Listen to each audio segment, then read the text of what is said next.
Have you ever thought of a raiding party of Sohagin, or stared down the vertical eyes of an obelisk?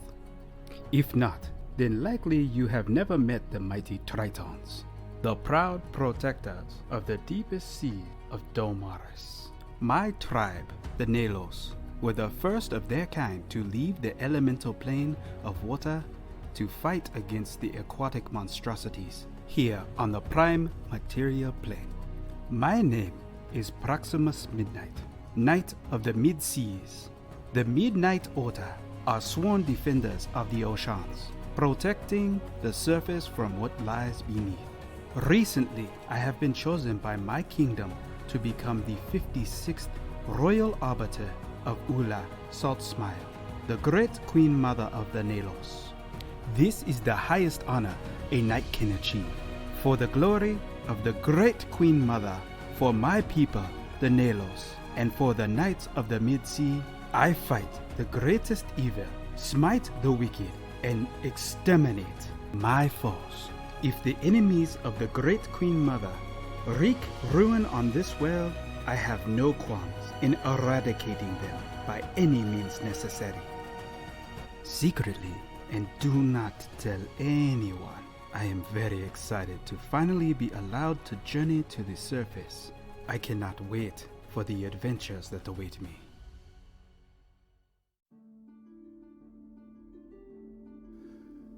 My name is Eleos Kaligeros. I am a humble man from humble origins. I asked for nothing, wanted for nothing. Life was simple. Days spent training my body, evenings spent training my mind.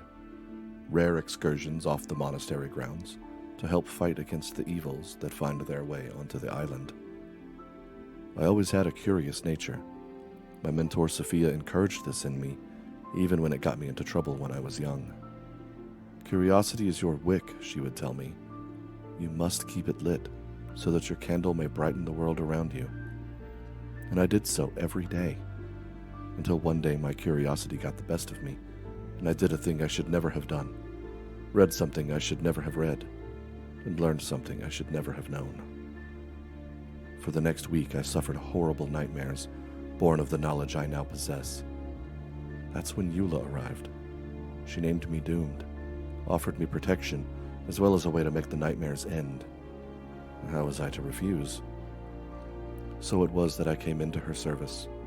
I go where she commands, in exchange for protection from the nightmares, all the while looking both ahead and behind me for the thing Krakens fear.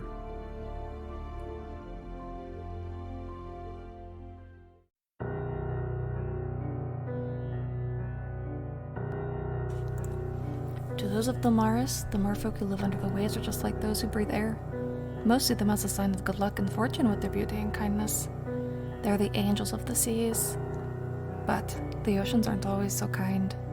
On those perfect nights, when the storms rage against the waves and the world is full of chaos, beings of absolute powers are born. The merfolk call them sirens, and the only difference shown on the surface is their eyes. A siren's eyes churn like the storm-raged waves they're born of. When a siren comes into existence, they're forced to live in exile as the merfolk fear their power. Scarlett Shores grew up not knowing love or family. Her only desire was to be desired. By anyone.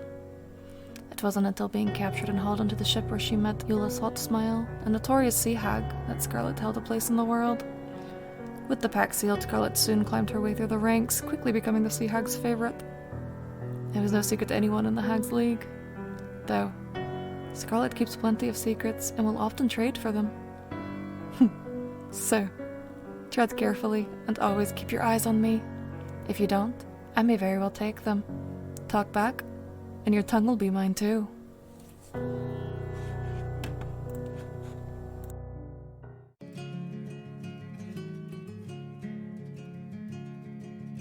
Oh hey there, it's me, Wynni.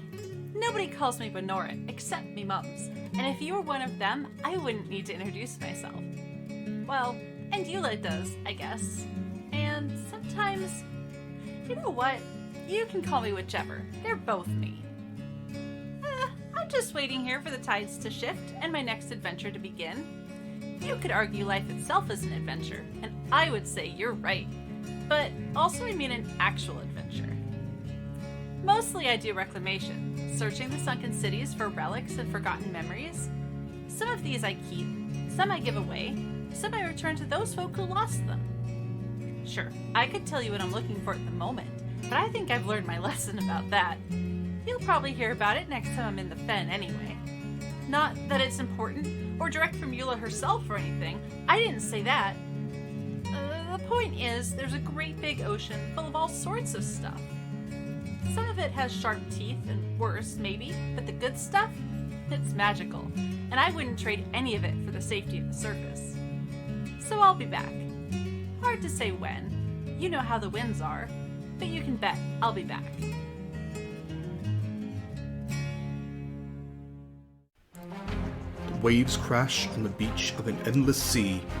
You hear a voice you have heard so many times before. The horizon. She calls to you. She sings of endless wonders and innumerable horrors, of hopeful promises and dire warnings. And you feel her song. It was always there. Listen. Do you hear it?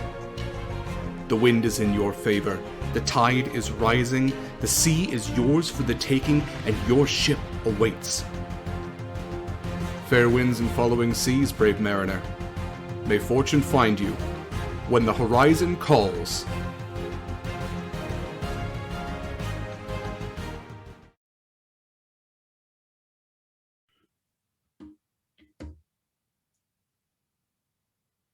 Hello, ahoy, and welcome to Horizon's Call, a homebrew campaign here on Eva Sirate's amazing channel.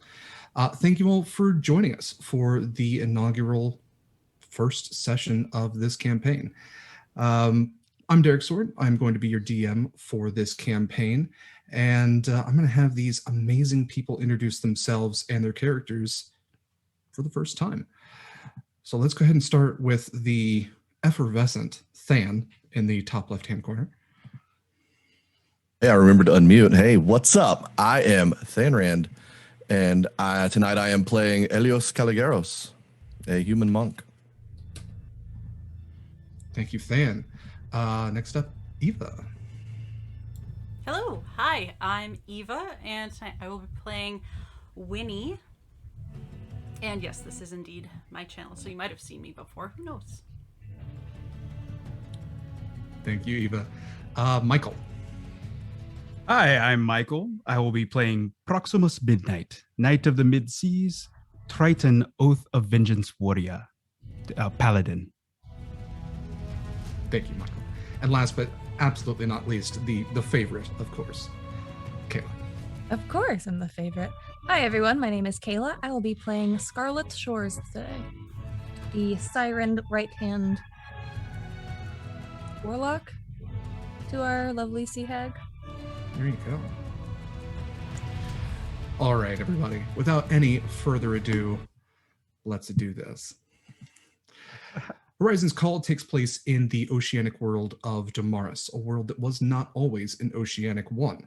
It once was a world full of continents and seas, yes, but a few hundred years ago, a cataclysm happened.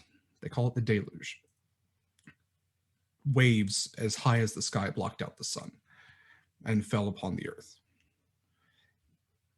85% of all livable land was covered in water.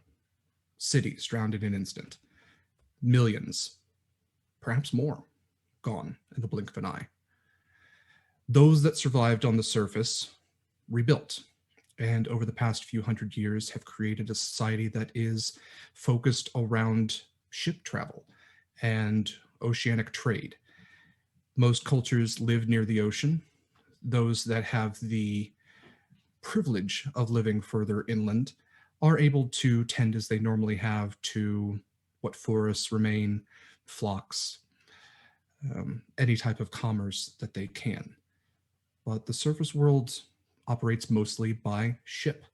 And ships are the most important thing in this world to a surfacer. A ship means work. A ship means livelihood. A ship means survival. That's why most ships aren't actually sunk in combat. They're taken. Ship is the most valuable thing you can have.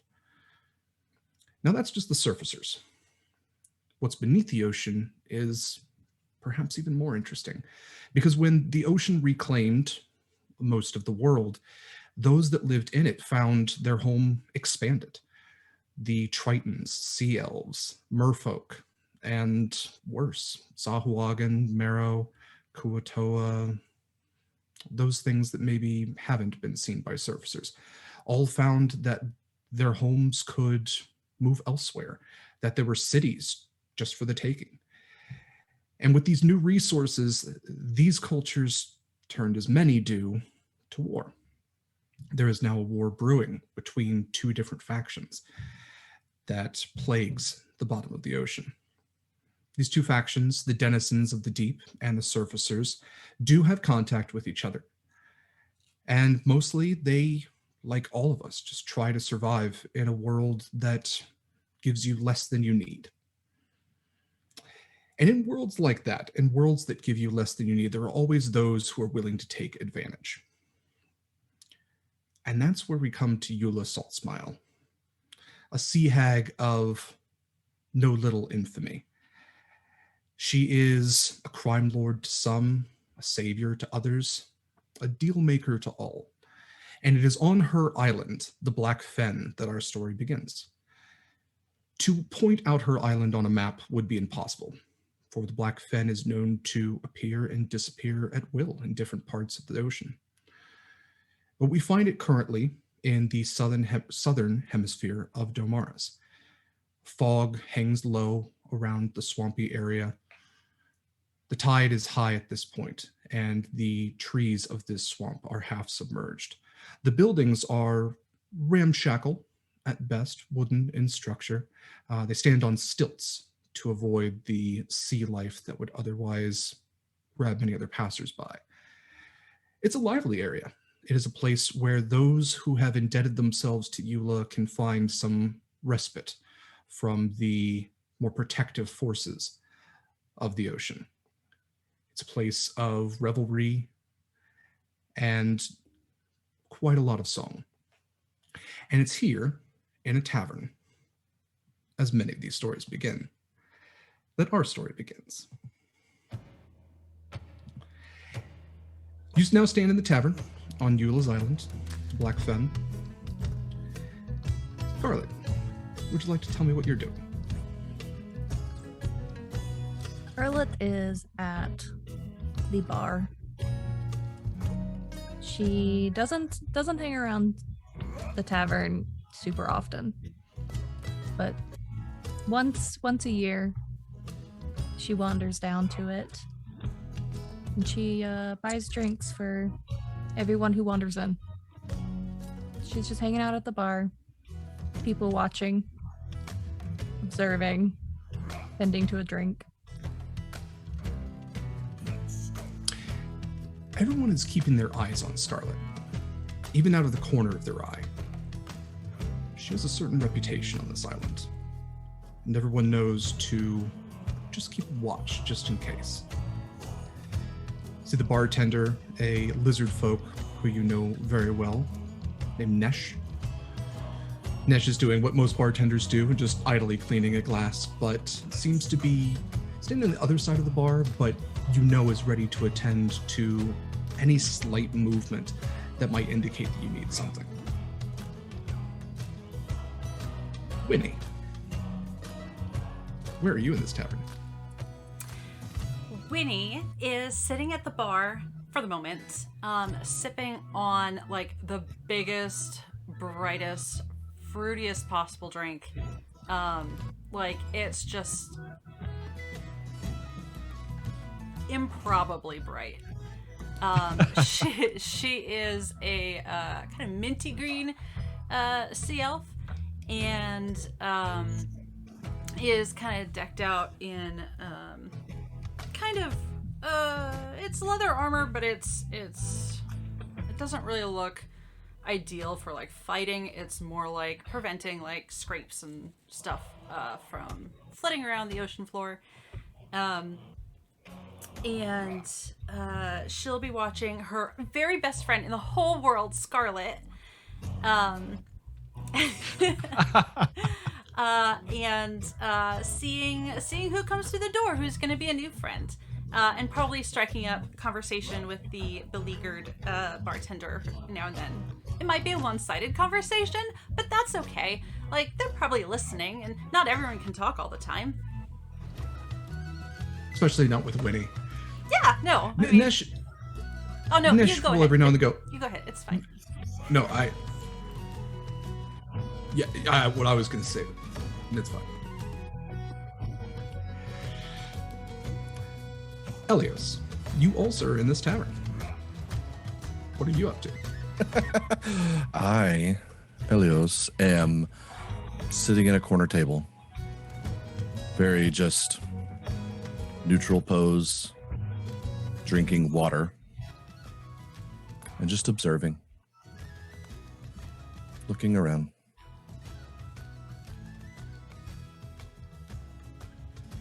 Minding his Eleos business. has a few eyes on him as well. Eleos is a newcomer to this island. Someone who often wears a mask. Even in a place where people tend to wear masks out in the world to hide their illicit deeds, whatever they may be, they often take them off on the island itself, but Eleos rarely does. Rarely. But there's one among this group who are not in the tavern. And we exit the tavern now and go to the shores of the Fen, what shores there are. And stepping from the waves is Proximus. Mikyl, would you like to tell us about Proximus? Proximus is a broad, muscular figure. He's tall for a Triton, and he very adventurously hops off the boat into like the water, as he has no fear of drowning. He's wearing like black mithril armor adorned with some coral pieces, and it looks like like he's got bluish skin and a blue red with purple fin on top of his head, with a bioluminescent diamond right in his forehead that kind of glows. In Proximus, you would hear very clearly the revelry from the tavern, even from where you are. It's getting to be almost dusk at this point by the time that you have swum to this island and made your way ashore. And so lights are starting to come on, lanterns are being lit, and you see a number of individuals who are just kind of out and about, already thoroughly inebriated. But the activity seems to be mostly what you would assume to be the tavern. That's where the music is coming from. That's where the people seem to be conjugating. I kind of move towards like maybe a window, or if I can see like an entrance, and kind of try to look in and see what I can see. Absolutely. Yeah, the windows are wide. There's some smoke billowing out. From the smell of it, it's a mixture of probably pipe tobacco, but there also seems to be an actual like fire, like chimney fire burning as well. And yeah, the tavern seems to be full of people. You see a number of individuals, all humanoids of various different races, all just drinking to themselves. Go ahead and roll insight for me. Okay. All right, a natural 1 to start everything off. It's great. This is going to be fun. Just getting it out of the way. That's fine. So that's a 5 total. Get a little smoke in your eyes, but you can that everybody in here seems to be fine. Everybody has a drink. I begin rubbing my eyes because obviously I haven't been ashore ever before. So You've never had smoke in your eyes before. Proximus would never know what this is. Yeah. What is this smell? What is this smoke in the air? You were instructed to go to the tavern. So as you walk inside, you see a number of individuals, and as soon as you walk in, the lizard folk kind of like snaps for you and calls you over.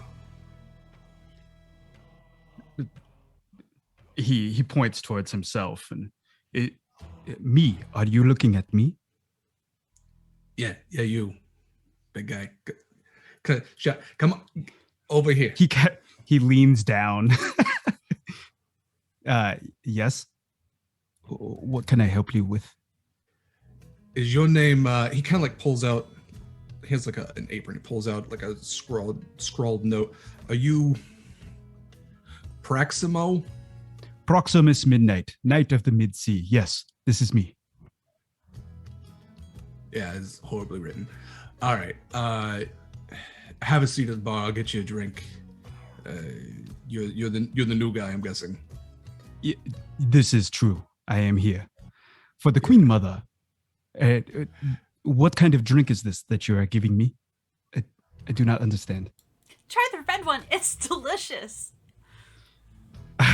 You look over and see a sea elf with a luminescent drink next to you. Oh, thank you. Hello. Who are you? I'm sorry. It's just he mimics the wave. it's so sweet. It is how denizens say hi to each other as waves. No. Boo. Get out. Hi, I'm Wynni. Hello, I am Proximus. Nice to meet you, Wynni. You're new here, aren't you? Yes, very much so. Yeah. I have never been to the surface before. Oh, it's amazing, isn't it? There is many people that I have never seen before. Yeah, it gets weirder. Great. I see you as sea elf though. So have you been here for a long time on the surface world? Yeah. I come up, I come down. It's all sorts of, there's good stuff up here. There's good stuff back home. I was gonna say there's good stuff in the middle, but it's just sort of like... The middle. Yes. Yeah, yes. Yeah. You get it. So... Yeah, of course. What brings you here? I was told to come here. I am sent by my people to serve for the great Queen Mother. There's a queen here? Yeah. Wow. Yes. Most people Eula are pretty scared when Saltsmile. they get here. I don't know. Oh, Eula. Oh. Yes. I didn't know She is the great Queen Mother of my people. I am here to serve as her royal arbiter. Oh. Have you met anyone like this before that looks like me?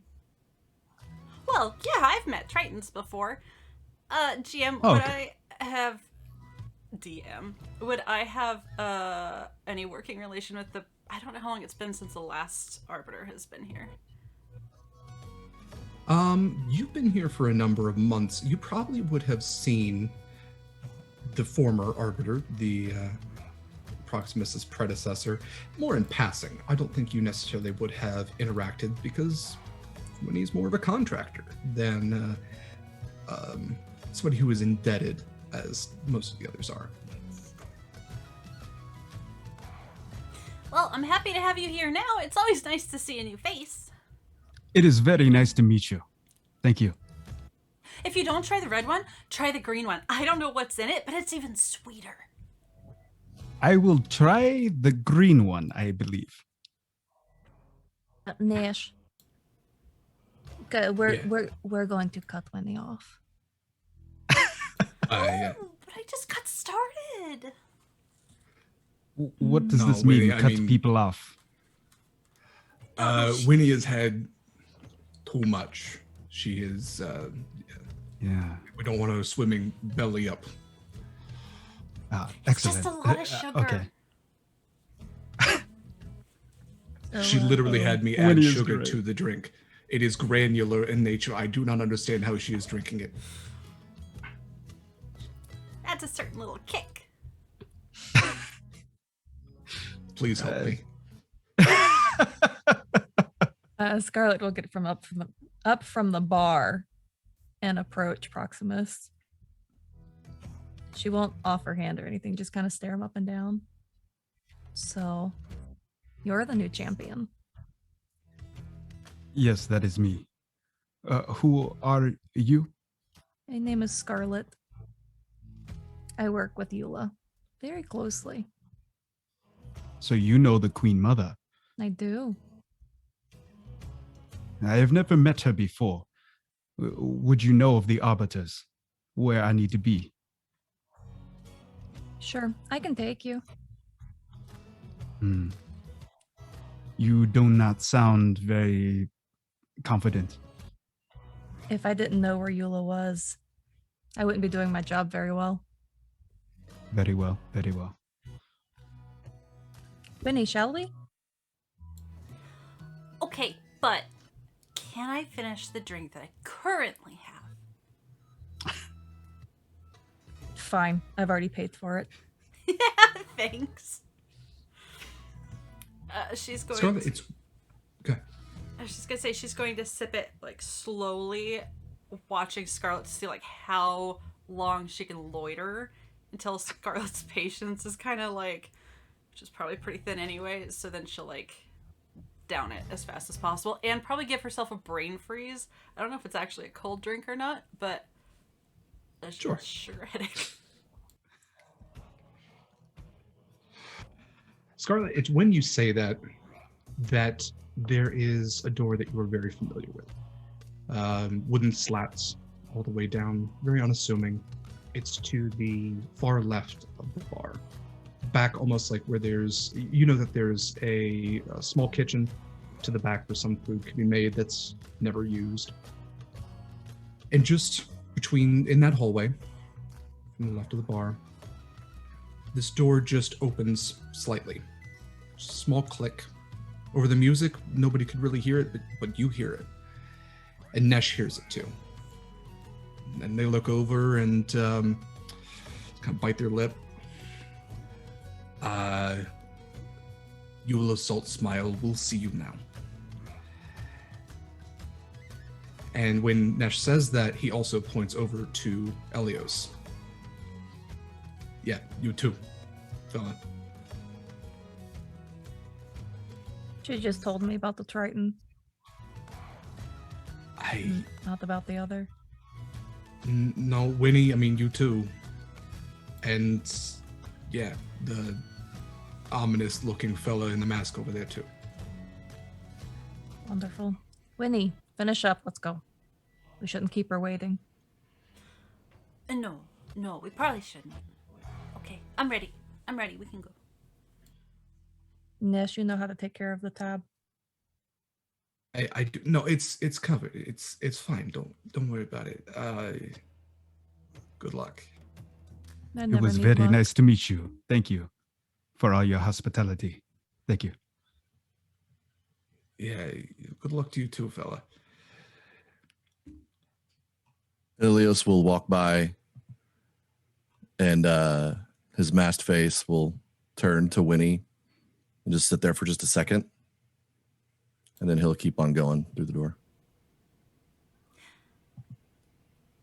I'm pretty sure I can tell when you're smiling through the mask, you know.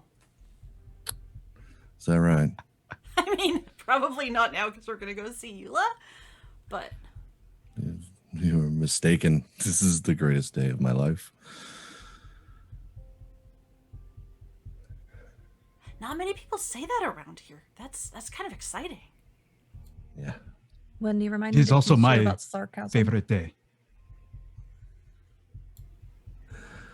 Remind me to teach you both about sarcasm. I do not know this word. It is okay.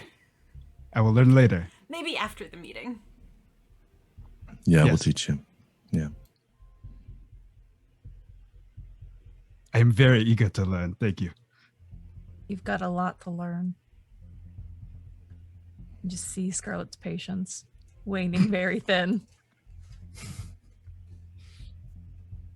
So you all go through this door, creaks slightly as you open it, and you step into an otherwise dark room besides a small circular table with a lantern at the center. The lantern gives off enough ambient light that it casts shadows in the corners, but seems to be an otherwise empty room besides some small furniture. There's a chest in the corner. That's what you see.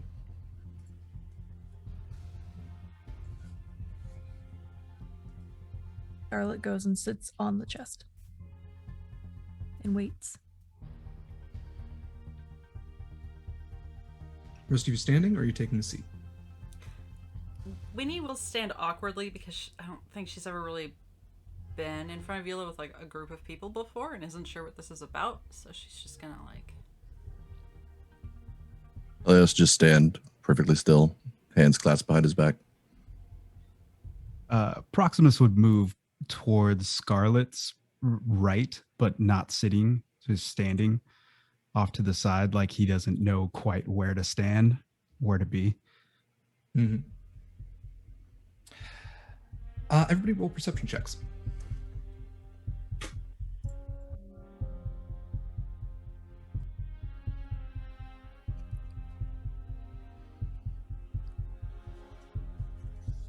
That's a 23. 19. 13? 16. Come on.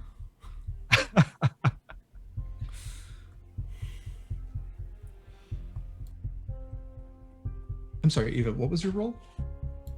13. Okay. All right.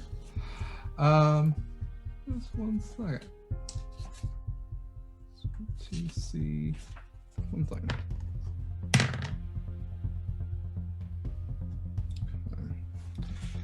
Scarlett, you've been in this position before. You've sat on this chest before, many a time.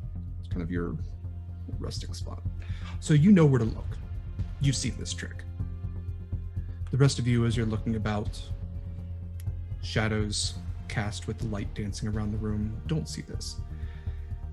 As Eula just forms from shadow in one of the chairs. Fingers pressed together, and as you all look over in a single instant, she's there. She's attractive, human, for all intents and purposes. Her skin has almost a light blue complexion to it. Her hair, almost a navy, kind of just falls about her shoulders. She's wearing a robe-like gown. She has a number of necklaces, piercings all throughout her ears, with a wide, beaming, bright white smile.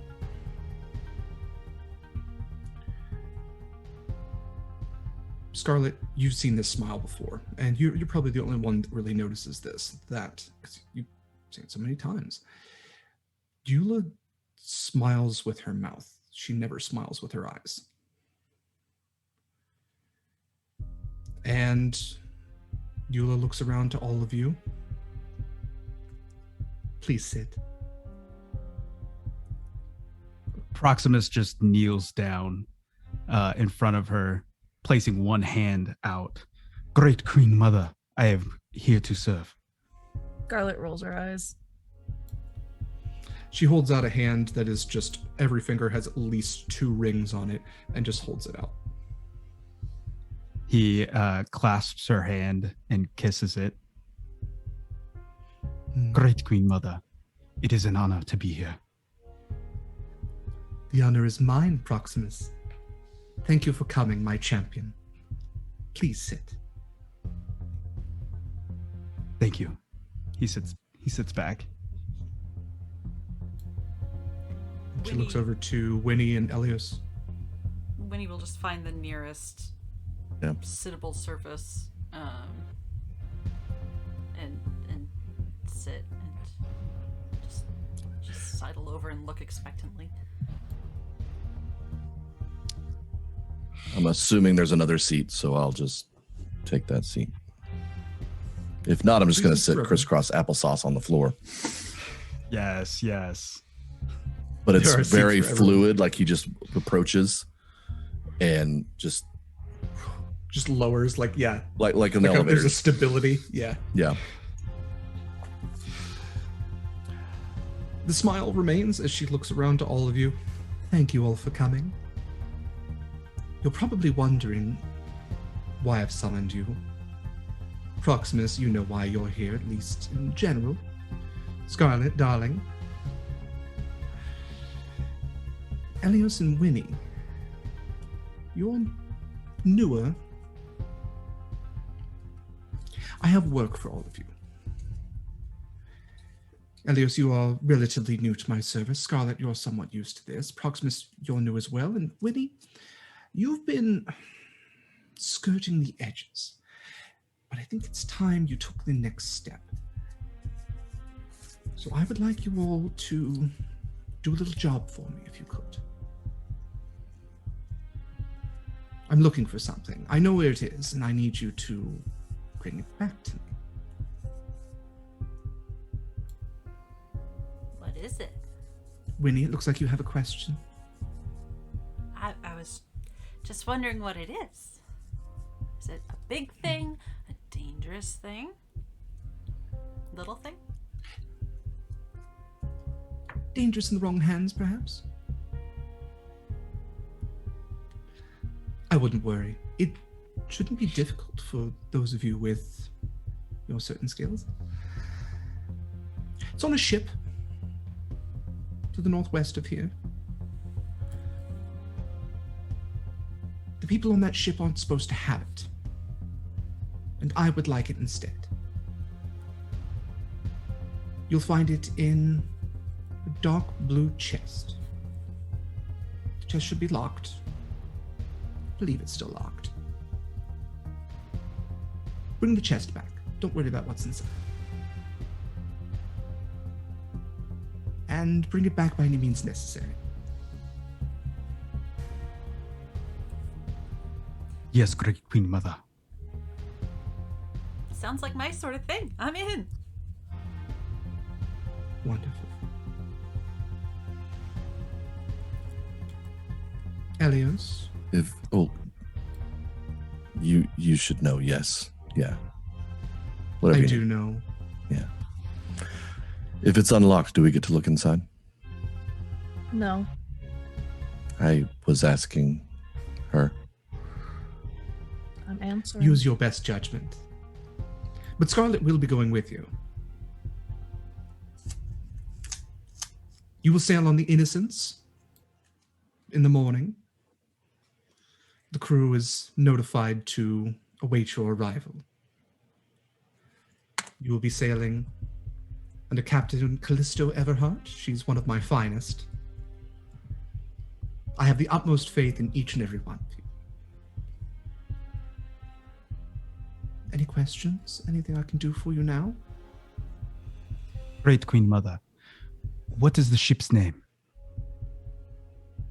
The ship's name is the Red Owl. The Red Owl. Yes. It's a smaller ship. Just a sailing vessel. Nothing very important about it at all besides what's on board. And Not Scarlett even the doesn't people on recognize. it, if you think about it. Does Scarlett recognize that name at all? Go ahead and roll history check.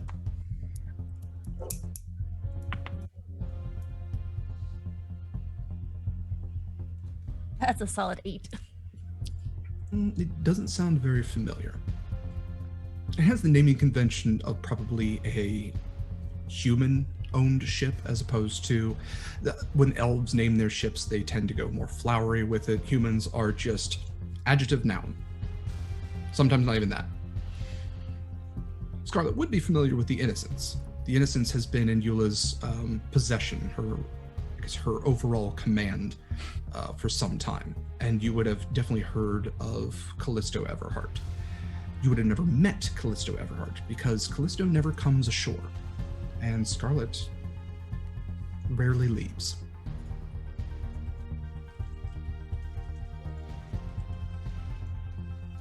Well, in that case, I suppose I might as well give you a few parting gifts. And she kind of motions to you, Scarlett. Darling, you're sitting on the chest. Would you mind grabbing the few things out of there, please?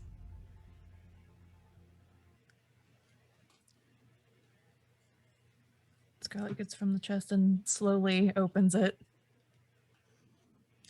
Scarlett, inside you see a trident and what kind of looks almost like a half-collar necklace.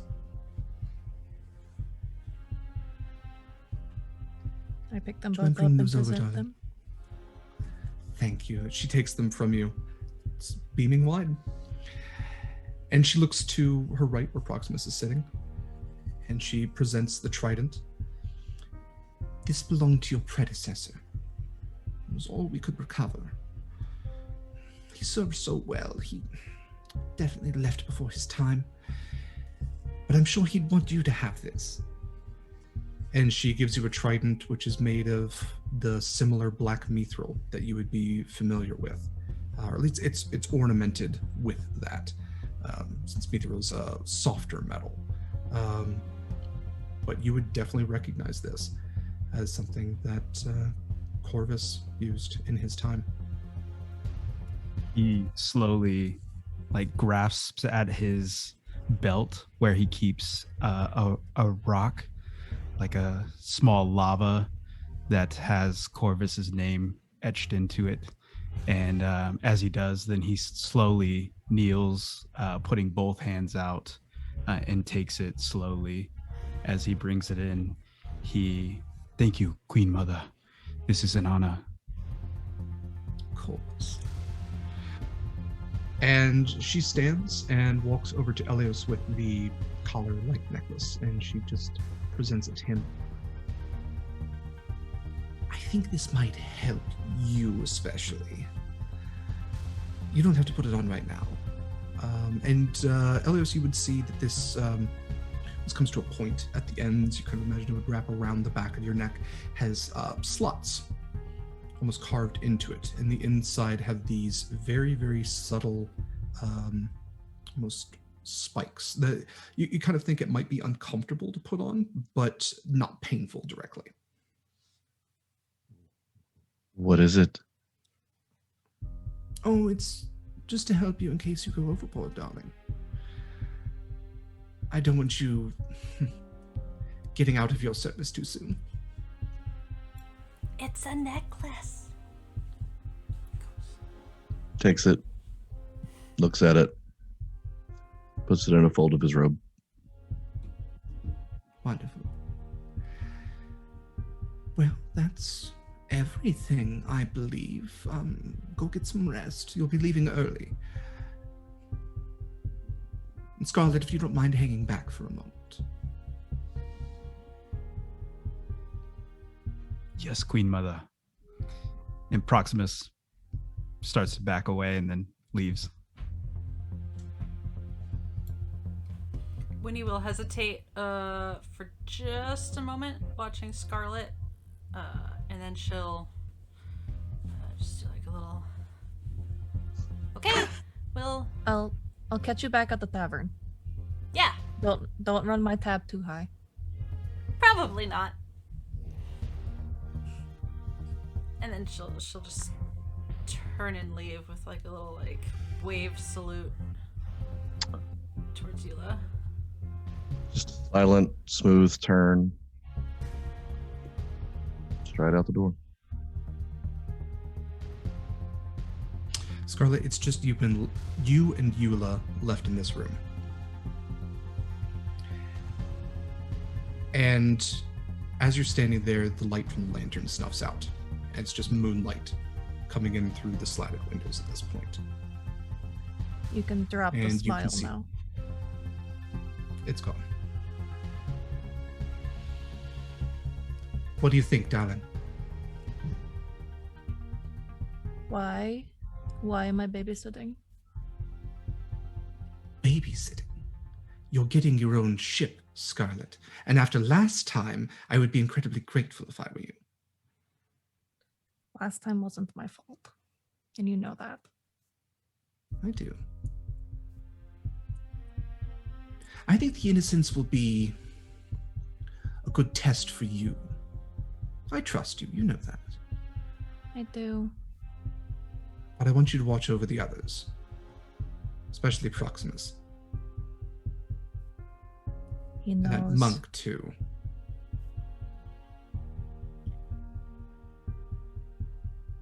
That the Proximus, the Triton. It's not the right one, is it? No. No, it's not. Also, Noted. I've noticed you've been getting close to Wynni lately. All Making a friend? all for your advantage. Of course. You know everything I do is for you. I do. Scarlett, do you have your tome on you? Somewhere. Look at you. Ready. She holds out her hand, as she has done many times before, for the tome. I lay it in her hand. And she just pats it and says, if you ever need anything, I'm always there. Always watching. Yes, dear. And she hands it back to you. And you would know that there is now writing in it that was not there before. Keep an eye on all of them. Keep the innocence afloat. If you have any questions, just ask. I'll be in contact. Wonderful. Be good. It's not something I do. I know. You taught me well. I did. Oh, and also, darling, happy Service Day. Thank you. I can't believe it's been, 10 years? To the day. Wonderful. May I leave now? You may. Thank you. I won't disappoint. I know. I know. With that, Scarlett turns on her heel and books it. Okay. Scarlett, you enter the tavern once again, where everybody else has just recently exited this door. You know that you don't even need to close the door behind you. It will close on its own. And were you to open it again, Eula would not be there. And once again, you all find yourselves in the tavern. As you all exit, everything stops. Music, conversation, all heads turn, especially when Scarlett exits. And then in an instant, all starts back up. And all the chatter's back, and everybody's just going about their business once again. Scarlett goes to the center of the tavern. So it's no surprise to anybody. Today is my surface day. Everybody lets out a cheer. Just, yeah! Happy Surface Day, Scarlett! With that being said, all drinks are on me tonight. Enjoy yourselves. Be merry. You know how to pay me back. Okay, but you said I was cut off? Does that still... or... Have the time of your life, Wynni. Really. We've got important business to start tomorrow. You can have tonight. Okay, that doesn't sound like the Scarlett I know. Are you okay? Wonderful. Okay, but it sounds like you're saying something that isn't, like, what you actually mean. Wynni, dear, you've never been around for one of my surface days? No. This is the one night a year where I actually do get to celebrate. So I do. Do you want a fancy red drink? I will pass on that, but you go ahead. Oh, I will take a fancy red drink. Yeah, Yes. you will. Yes, yes. It's just like, I do not understand. I do not understand Denison's. All right, yeah, no, it's fine. Okay. After Also, you everything should've- that's walked through here, you don't need to understand anything at this point. Why would you Fair, keep trying? Absolutely fair. Yeah, no, you have a valid point. You would have all noticed that when Scarlett said drinks were on her, big cheer let out for Scarlett. And then when Scarlett said that Wynni wasn't cut off, everybody's like, yeah, Wynni, all right, yeah. God.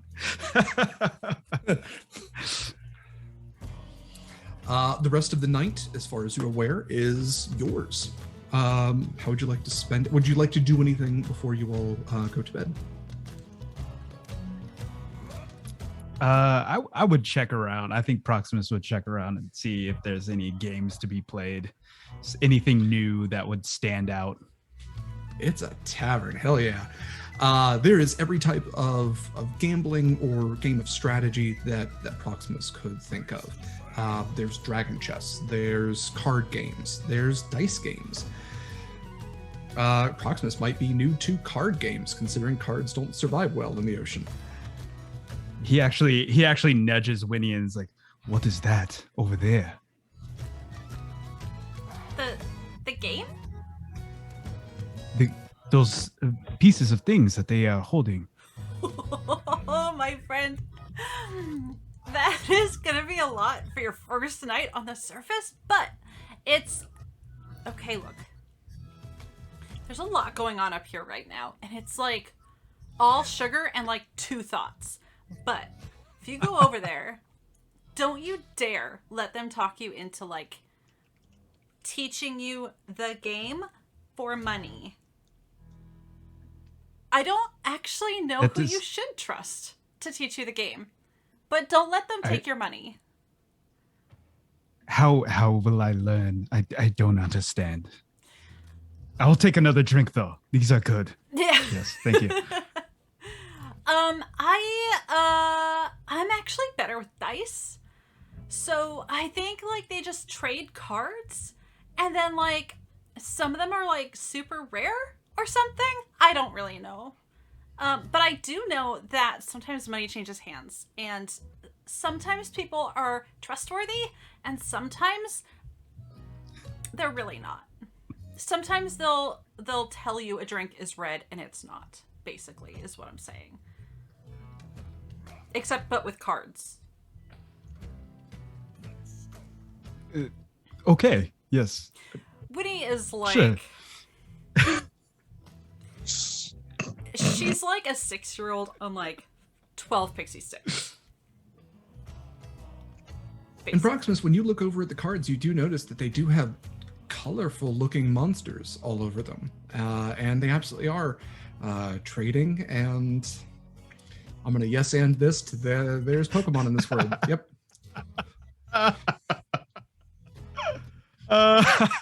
This is the single best thing that I could have ever done in this campaign. I'm tapping out now. Yes. My legacy is complete.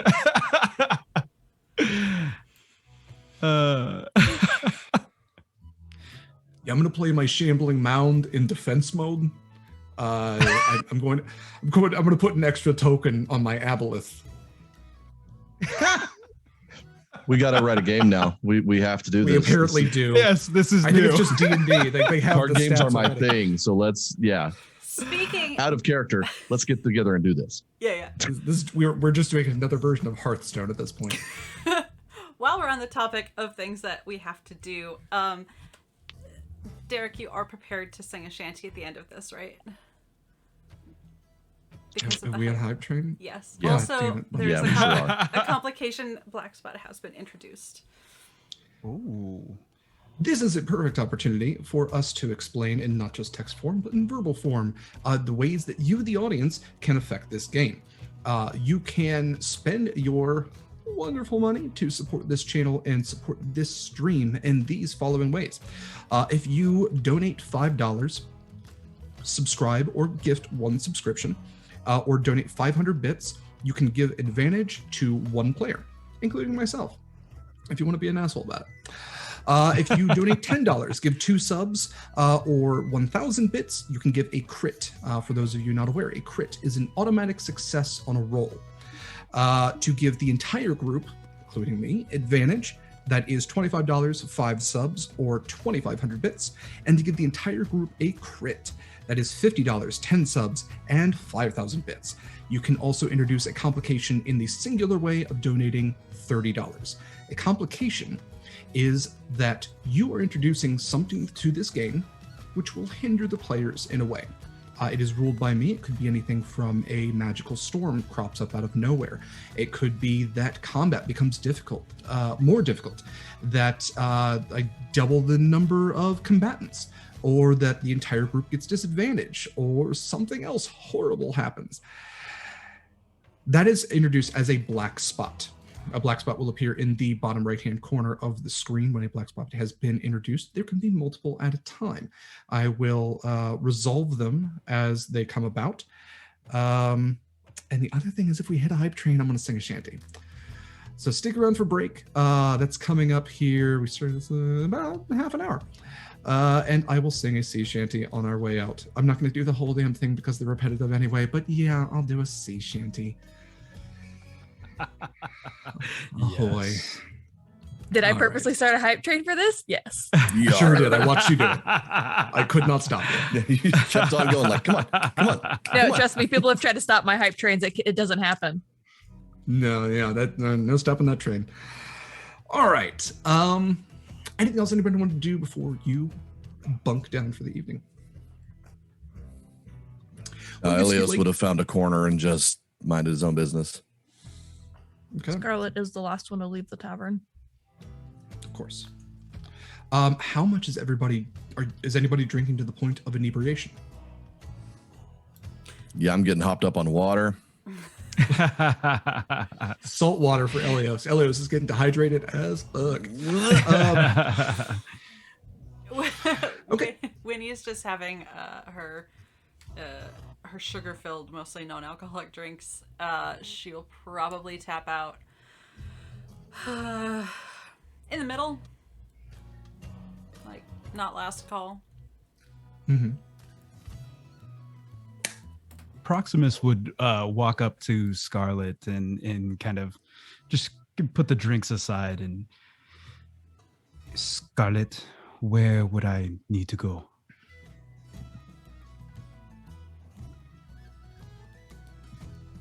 Is there any quarters for me? Hey, Derek, where does Proximus go? Proximus does have a room. It is Corvus's old room, which you would be familiar with. Small quarters in one of the side buildings. Yeah, is there someone that can take him? You look to Nesh. I got him. Yeah. Thank you. Thank you. He fell Praxis, right? Sure, that is good enough for your people. Cool. I'm sure that's what it sounds like when you say my name. I do not know. Yeah. Let me know whenever you're ready. I will have somebody. I can go right now. I think this is the time for me to sleep. I've been traveling all day. All right then. Snaps his fingers again, and a little kobold comes over. This is Penny. She will accompany you to your quarters. Penny, it's the guy that kind of looked like his old place, you know? Yeah. And Penny just kind of looks up at you and goes, "Hi." Hello, thank you. I appreciate your kindness. Thank you. Scarlett, thank you. Have a good evening. No reason to thank me. Have a good night. Oh, you too. And he follows along with Penny. Yeah, Penny actually holds out a little hand and goes, "You want to hold hands?" Yes, sure. This is great. You are so friendly around here. Yeah, we really are. Slowly stoops down and holds hands with Penny. And she guides you along some of the walkways, the raised wooden walkways, the boards kind of creaking, crickets chirping in the night. And before long, you get to small, just shack more than anything else. She opens the door and here you go. There's a small bed inside, single window. Go ahead and roll a perception check. All right. 17. You feel... So, Proximus has bags, right? Where does Proximus carry his stuff? I feel like he would have like one small haversack of things, just some Sure. You feel rations an or whatever. Pressure in it, and as you look down, Wynni's little hand is inside of it, and she kind of just looks up sheepishly and goes, "Sorry." That is okay. Penny, is everybody like this around here? Everybody seems to be either very, very happy or very, very upset and angry. Yeah, pretty much, yeah. Yeah, it's Okay. not great here, but we do our best. When you say it is not great here, the great Queen Mother, she made this place, correct? Why is it not good for you? Oh, buddy. You've been drinking the salt water, haven't you? It's okay. That is all I They'll drink. figure it That out. is where I'm from. Yes. Okay. Yeah, I know. Yeah, I get that. Yeah. Well, thank you, Penny. I appreciate your time. Thank you. Yeah, hey, I hope you figure out sooner than the last guy did. What Anyway, good happened to night. the last? And she just like runs away. Yeah, she's gone. Goodbye, Penny. Thank you.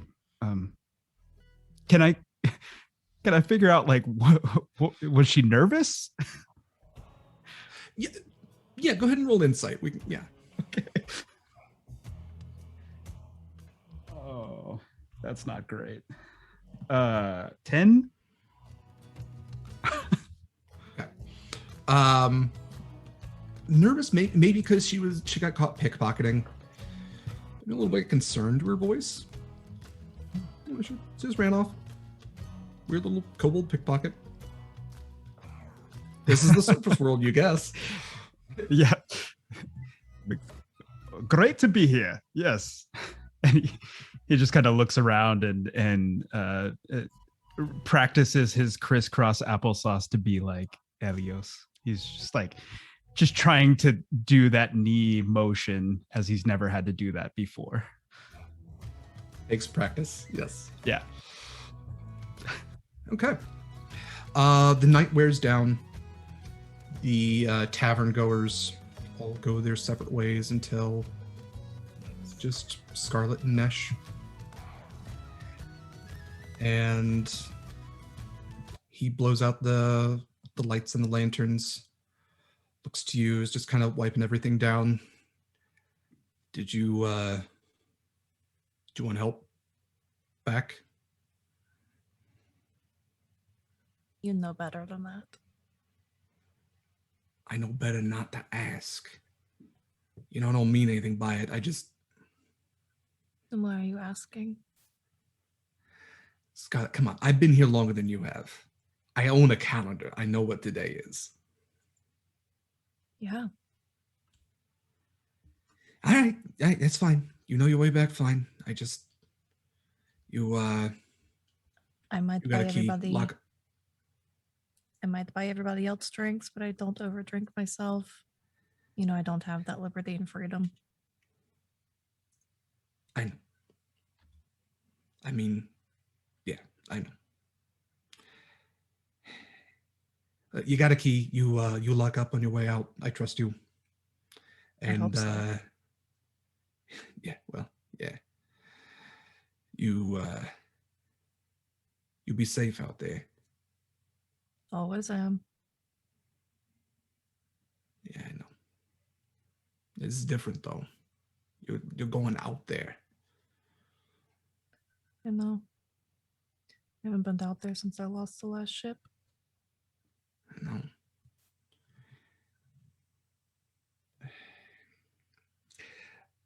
I want to say I hope you don't come back. And you know what I mean by that.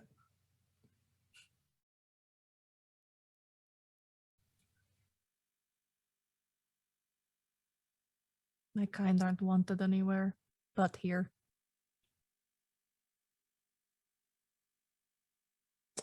Yeah. Well, all right then. You better get some rest, early morning and all that. Sun rises faster than we want it to. I'm heading out. Have a good evening. Yeah, you too. And he leaves, and you are left once again in the dark, the tavern. And Scarlett stays there for just a few moments longer.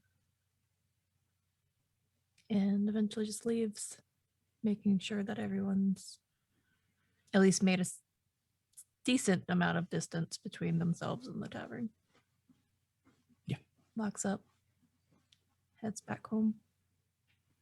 Home. Only home she has. All right.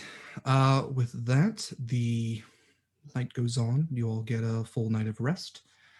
I guess Wynni is the only one who trances. So Wynni, you were up in the early morning. So you hear you're even up if you wanted to, because you went to bed early enough. You could watch the sun rise over the horizon. Listen to the amphibians croak in the swamp. So Wynni, you're the first one up. Because watching the dawn break on a new day is one of the best things, because it's like a new start for everybody. She would... Yep. She would probably walk down to the dock at some point, just kind of staying out of everyone's way, but just taking in the ship now that she knows it's her next step. Would they let her on the ship, maybe? Just kind of wander around if she tried to stay out of people's ways? Would Wynni swim? So the ship is moored off the coast, because this is a swamp, so it's kind of to me embankments. So you kind of get the idea that there's a rowboat that will arrive at dawn to pick you up, but Wynni's a sea elf. Does she want to swim out on her own? That's a lot of effort. I think not. No, she would probably just stop by, like, see Nesh and He is sleeping. Excuse me. Well, she'd stop by and see him anyway. Like, just because he's not awake doesn't mean she shouldn't check in and see if he's around to say goodbye to. She's not going to wake him. That'd be rude. But, just kind of go around, and it's a beautiful morning, presumably. I mean, all mornings are beautiful, really, even if they're, like, overcast or whatever, because it's a morning. And she just kind of be like, okay, I'll be back. I don't know when, but I'll see you when I see you. Is she just saying that to no one? Well, whatever friends she comes across. And yeah, just like people's windows. And if everyone's asleep, then yeah, she just kind of But everybody is Wynni's friend. Right. So if they're awake, you see a firefly. Oh, there's probably not fireflies on the ship, though, so she'd be like, bye, little firefly. Oh, could she take the firefly with her? No, the ship is not called the Firefly. We're not doing that. Could she take the firefly with her? Wrong show. Yeah, I guess. Okay. Are you just going to cup your hands around a firefly for 12 sessions? That seems impractical, and it probably wouldn't survive the swim. That's silly. Sure wouldn't. So now she's going to put it in a little jar that I'm sure she has, because she's a alchemist, and then she's going to spend the next amount of time until her friends, her new friends and old friends, her journey friends wake up. She's gonna weave like a little cage out of like reeds or something. I don't know what's in a swamp. Reeds. Yeah, reeds, trees. Yeah. Okay. Yeah. Moss. Please remember to take that out of your bag when you go swimming. Yeah. I mean, like, if a rowboat's coming, she's not going to go swimming with it. That's silly. Sure. Wynni is also a sea elf. I am just thinking towards the future. Yeah, and, like, sea elves and presumably other denizens are conscious of their surfacer friends not being able to go where they can go. And that includes bugs. Unless they're, like, water bugs.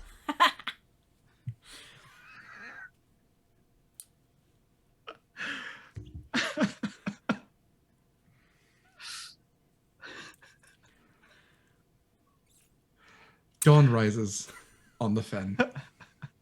The sun crests over the titular horizon, and light once again shines on your part of the world. Wynni is the first one up, peeking in people's windows and saying, "Bye. I'll be back later." Literally door to door. Yeah. Knocking. Yeah, these are like window because it's so humid and warm here. There's not like glass in these windows. They are open windows, so Wynni would have the full ability. There's a lot of individuals who just sleep in hammocks outside. Wynni enters the dreams of an entire island.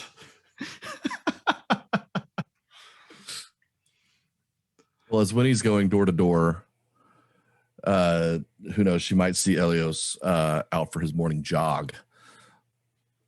So he's up with the sun every day and not barely breaking a sweat, just Clanking on these wooden boards, Wynni, you see a cloaked monk. Does Eleos run with the mask on? Yeah, I was gonna he's in ask. public. if he's in public, he's masked up. You can run with masks on. Weird how prevalent that is. I mean, it's D&D.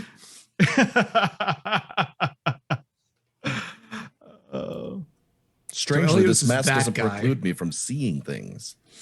Yeah. Weird. So Eleos is that guy who's like up at dawn, Yeah. jogging. Yeah.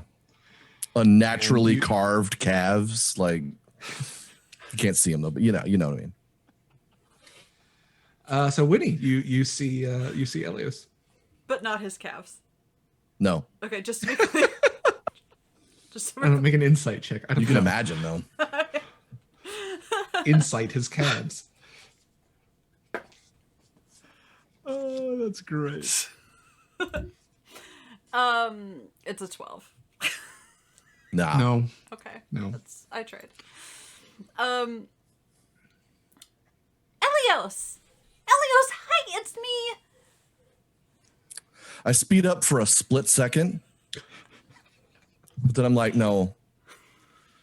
So I stop and I jog in place and I come back over to where she's at. Oh, hi, I was just gonna say, isn't it such a beautiful morning?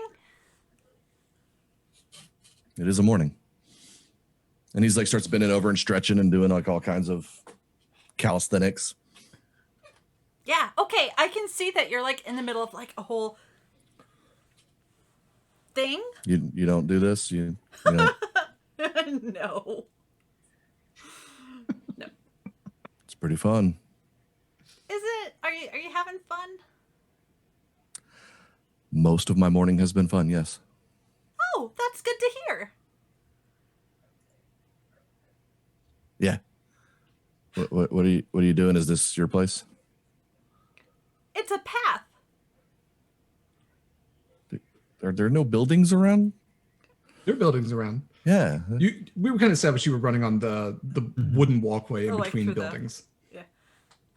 It has been like out and about between everyone's Yeah. fucking homes. I'm just on my way to see my friends, my other friends, and say goodbye before we go on our ship. Is that exciting of to friends. say our ship?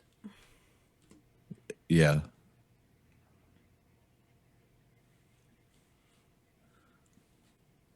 Look, I know this mask kind of obscures a lot of my facial expressions, and conversations with me can be difficult. I understand that.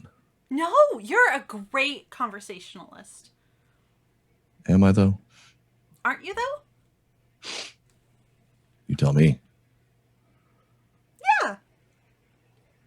Look at us having a conversation. Look at us. This goes on for some time. Proximus, you wake up to what is potentially your first sunrise. Tritons being entities that live deep in the trenches. You probably saw, light peeking down, but hundreds of feet below the ocean surface, it's the most light you've potentially ever seen. He gets up and he goes outside and again sits crisscross applesauce as he's been practicing quite often, and He sits as the sun kind of like warms his skin. He shuts his eyes and does a small prayer to the Queen Mother. Just in his mind, he's just kind of meditating, taking it all in. And Scarlett, you have probably the finest of living spaces on this island. That's the favorite, of course. And you also were lucky enough that none of your windows face the east, lest the rising sun wake you before you want to be woken. Scarlett's already awake. She's been packing her trunks full of the things she might need. Okay. She arranges someone to pick them up out of her room to take them to the ship. Slightly before the sun has fully crested, when there's that dim pinkish yellow light just coming over the horizon, just the hint, the hope that the sun is on its way. Two individuals come to your door, and you know that they are there to carry your belongings. Don't drop it this time. There's fear in their eyes as they nod. And when dawn has come, you can all see that a ship comes to the shores of the fen. A rowboat with a single individual, single human inside. His dark circles under his eyes, darker skin, just wearing sailor's clothing. Not from any official navy, but definitely the belongs to the innocents, as the rowboat would indicate as well. And he waits for you.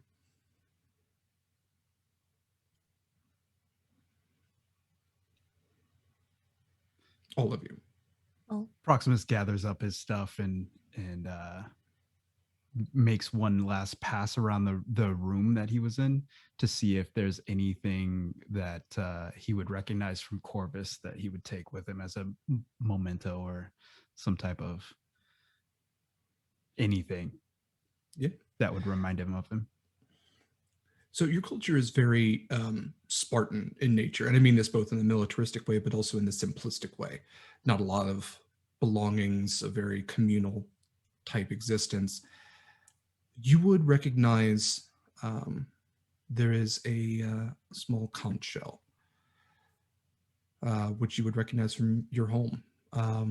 Being so deep, the conch shells actually have a thicker, almost kind of form to them for the deeper pressure. And it would absolutely be only something that a Triton could bring with them. He looks it over and tries to find room. He tosses some rations onto the bed and makes room for the shell. He puts the shell in his bag and takes off towards the dock. Before you head to the dock, go ahead and roll me a perception check real quick. Or actually, roll investigation. Okay.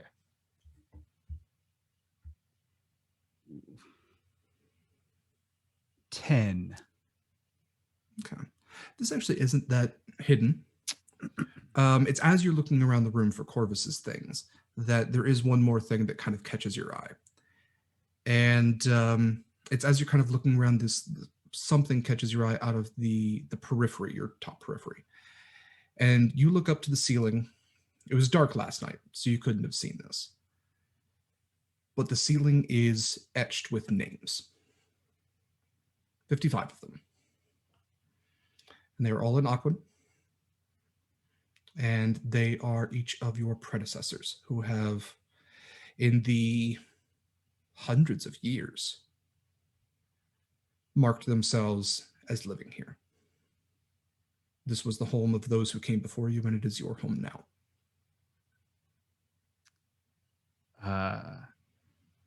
He takes out the trident and moves one of the tables closer over so that he could stand on top of it. And he begins to etch his name alongside of Corvus's the only one that he knew before his passing. So he would etch his name in there, and as he's etching his name in there, he would be holding that stone that Corvus gave him before he left. And the writing on the stone would match the writing on the ceiling. And you have etched your name alongside all those who came before you. You have joined their ranks. You are a royal arbiter.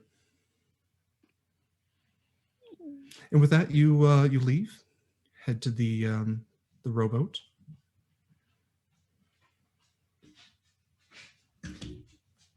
Wynni, Eleos, Scarlett, are you all heading there? Wynni would probably be one of the last ones because she forgot to pack. Wynni trains for 4 hours, was up 4 hours before everyone else, spent that 4 hours catching a firefly, putting it in a jar, giving it a home, saying goodbye to sleeping people. Yeah, that's was probably already packed anyway. Pretty sound recap. Mm-hmm. No, but just being clear.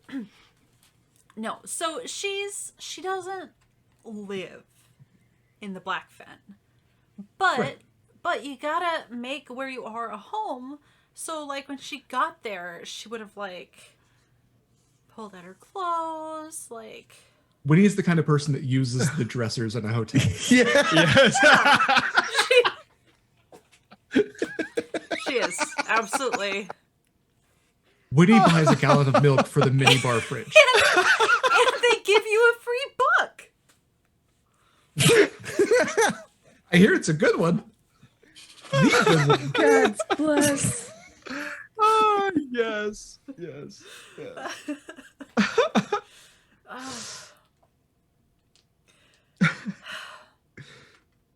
Yep, okay. You all get to the rowboat. The human inside says nothing to you. The human says nothing to him. Hi, I'm Wynni. Back. That's what I thought. It must be so nice to just have this boat and just be able to go places. None of us are going to have to talk because she's going to do all the talking. Not all the Often talking. does. That's silly. No. Kind of just You do talk a lot. Well, but sometimes people don't say things. So then who's left to talk but me? Sometimes silence is golden. I haven't met Silence.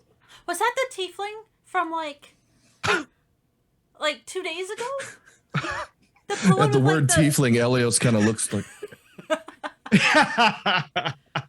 Silence is a golden tiefling. It is established. Just all the jewelry. Yeah. No, there were tieflings here. Oh. Yeah, the guy in the rowboat just kind of points to his mouth and just shakes his head. You can't talk. Oh. Let's suck your tongue. He opens his mouth and yes, he does not have a tongue.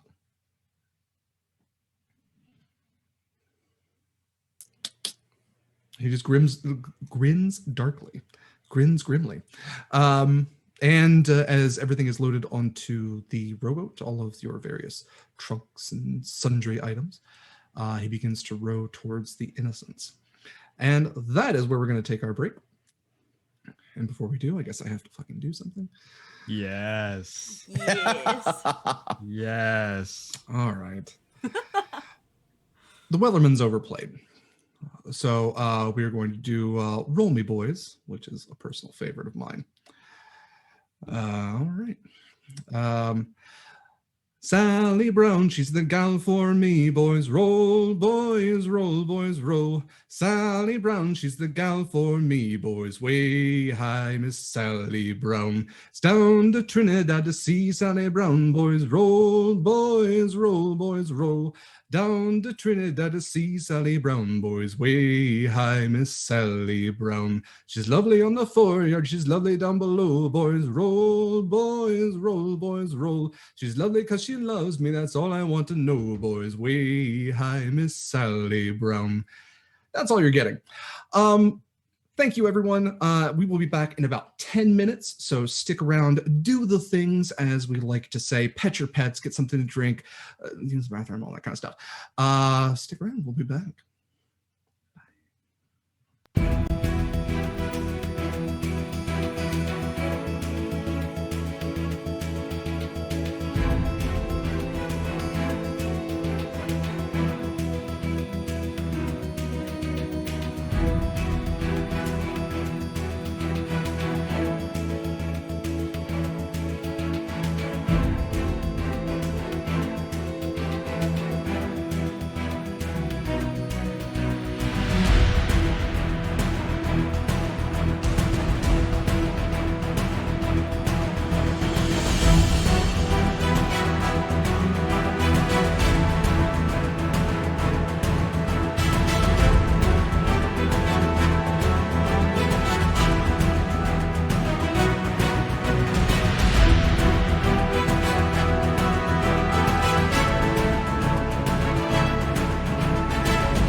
Hi, everyone. Welcome back. Avast, ye salty dogs. Yar. Welcome back to the Yar indeed. Welcome back to the first session of Horizon's Call, an oceanic campaign set in the homebrew world of Damaris, right here on Evis Ariad's channel. When we went to break, all of the characters had just boarded a rowboat on their way to, as far as I know, their own ship, the Innocence. The Innocence is docked off to the east of the Fen, this floating swamp island of mystical shifting nature. So you are now rowing slowly towards this ship with the setting sun. And as the rowboat gets to the edge of the Innocence itself, there is carved into the side almost a formed ladder. There are planks which you can easily climb up. And you climb aboard this ship. With the sun behind it, it was kind of hard to see. It was more a silhouette than the full image itself. And as you now, each of you steps onto the deck, your boots and other footwear, if you have it, clanking on the dark wood boards, the timbers. You look up to see crimson sails that are they are not unfurled, they are furled, and the ship is anchored, it is not moving. And as you look around, you see dozens of individuals, all standing at attention. Humanoids, you see humans, some half-elves, some kobolds, maybe a lizard folk here or there, single kenku. And they are in two lines. And in front of them are 4 individuals. And you see in front of you what appears to be a human woman, a large lion-like individual, a leonin, an Aarakocra, and a small Wakatha. And you hear the leonin. Are you waving at either? Oh, you're waving at them. Okay, sorry. Yeah. That's, yeah. I'm sorry, have you bet, Wynni? Yeah, I just starting to. The leonin steps forward and in a loud, kind of roaring voice, kind of looks down to you and says, "Welcome to the Innocence. Introduce yourselves." Hi, I'm Wynni. Hello, I am Proximus Midnight, Royal Arbiter of the Queen Mother.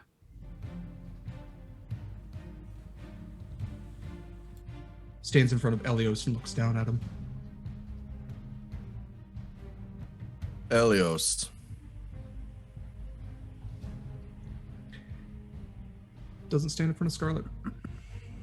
Walks back. He's pacing back and forth in front of you now. "You are aboard the Innocence, captained by the greatest captain to have ever sailed these seas, Callisto Everhart." And he looks to the human woman. Go ahead and roll perception checks, everybody.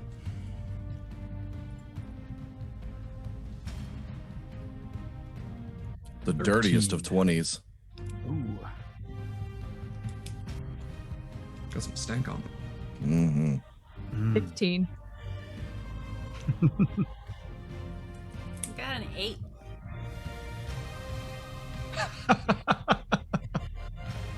Wynni, something... Go ahead. I was gonna say I would use an advantage, except like there's some pretty people on this ship. I'm a little distracted. Turn his music down, dang. Wynni, something else actually catches your attention. Walking along the wall, the runner. I need to learn my ship terminology. Oops. But around like the 3-foot wall, kind of going around the ship, is a small feline, It has wings.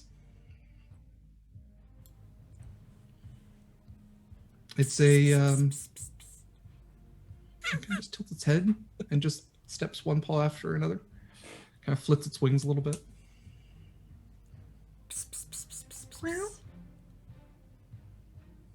And while that is happening, Eleos, you see, the rest of you see, the officer's crew. This Leonin is larger than all of you. He has the right side of his mane is actually braided and pulled back. And you can see a major part of the reason for that is there are 4 claw marks, which go almost from his brow to the back of his cranium. The Aarakocra is almost albatross in nature. And if birds could smirk, he would have one. The Lokatha, and if you're not familiar, a Lokatha is a 3-foot tall fish person. They have large flipper-like feet, almost like light bulb in shape. They are made for movement in the water more than they are for movement on land.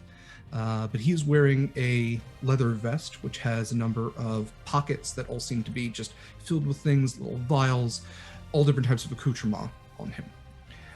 And the final person, Eleos, you're the only one who really notices this. You all see a human woman dressed in fine pirate regalia, I suppose, a long coat with a pistol at her hip, a sword, a grim look on her face. But Eleos, you notice that this face isn't fully human and that her eyes hold something dark behind them, and realize that it's not just the sun behind her that's casting this. Her eyes are totally black, and there is a sunken look to her face. And the Leonin looks to all of you and says, if you were aboard the Innocence, you will serve on the Innocence. You all are part of the officer's crew by default. We defer to Scarlett. But Captain Callisto has final say in every matter. Is that clear?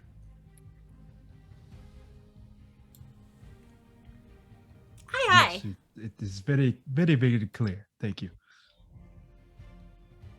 If you have questions, my name is Connery. You can refer to me. I am the first mate. He gestures Captain Callisto Everhart, of course, to the human. Our bosun, Sammy, and he refers to the Aarakocra. And if you have need of any goods or anything you might need to acquire, Shosho. And that the quartermaster refers to Lokatha. If you are in need of being patched up, should you do something foolish, our surgeon is below decks. Her name is Constance. And should you be in need of sustenance, the deepest deck has the galley.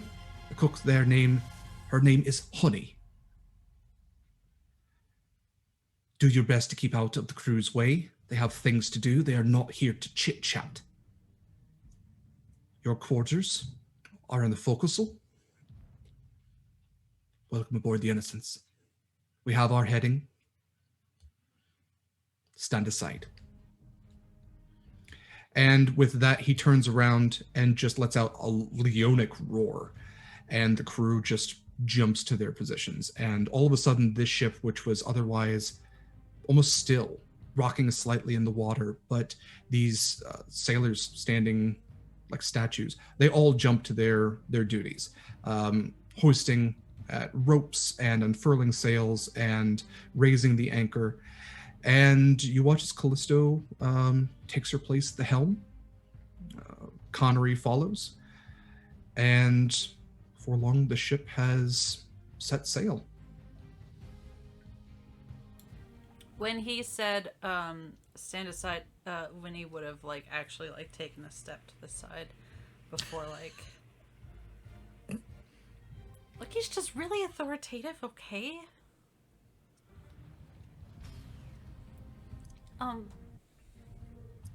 Is there anyone around now that the ship is underway? I didn't move. Okay, let me Neither rephrase. did I. Yeah, no. Is there anyone from the ship? I'm standing right next to you. I'm like right here. I'm Just- right here. You just have to turn your head a little bit. Yeah. Wynni is paying attention to the cat. She doesn't have time to pay attention to other people. Yeah, if like the rest of the crew wandered off, Wynni would have like... There's 30 crew members, so they're not wandering off. They're like all over the ship. Just Okay, is anyone paying attention? It's a sailing ship. To... No one's paying attention to you. Okay, good. She's gonna go over to the kitten. It's an adult cat. It is a Tressum. It's a kitten? Yep. Okay.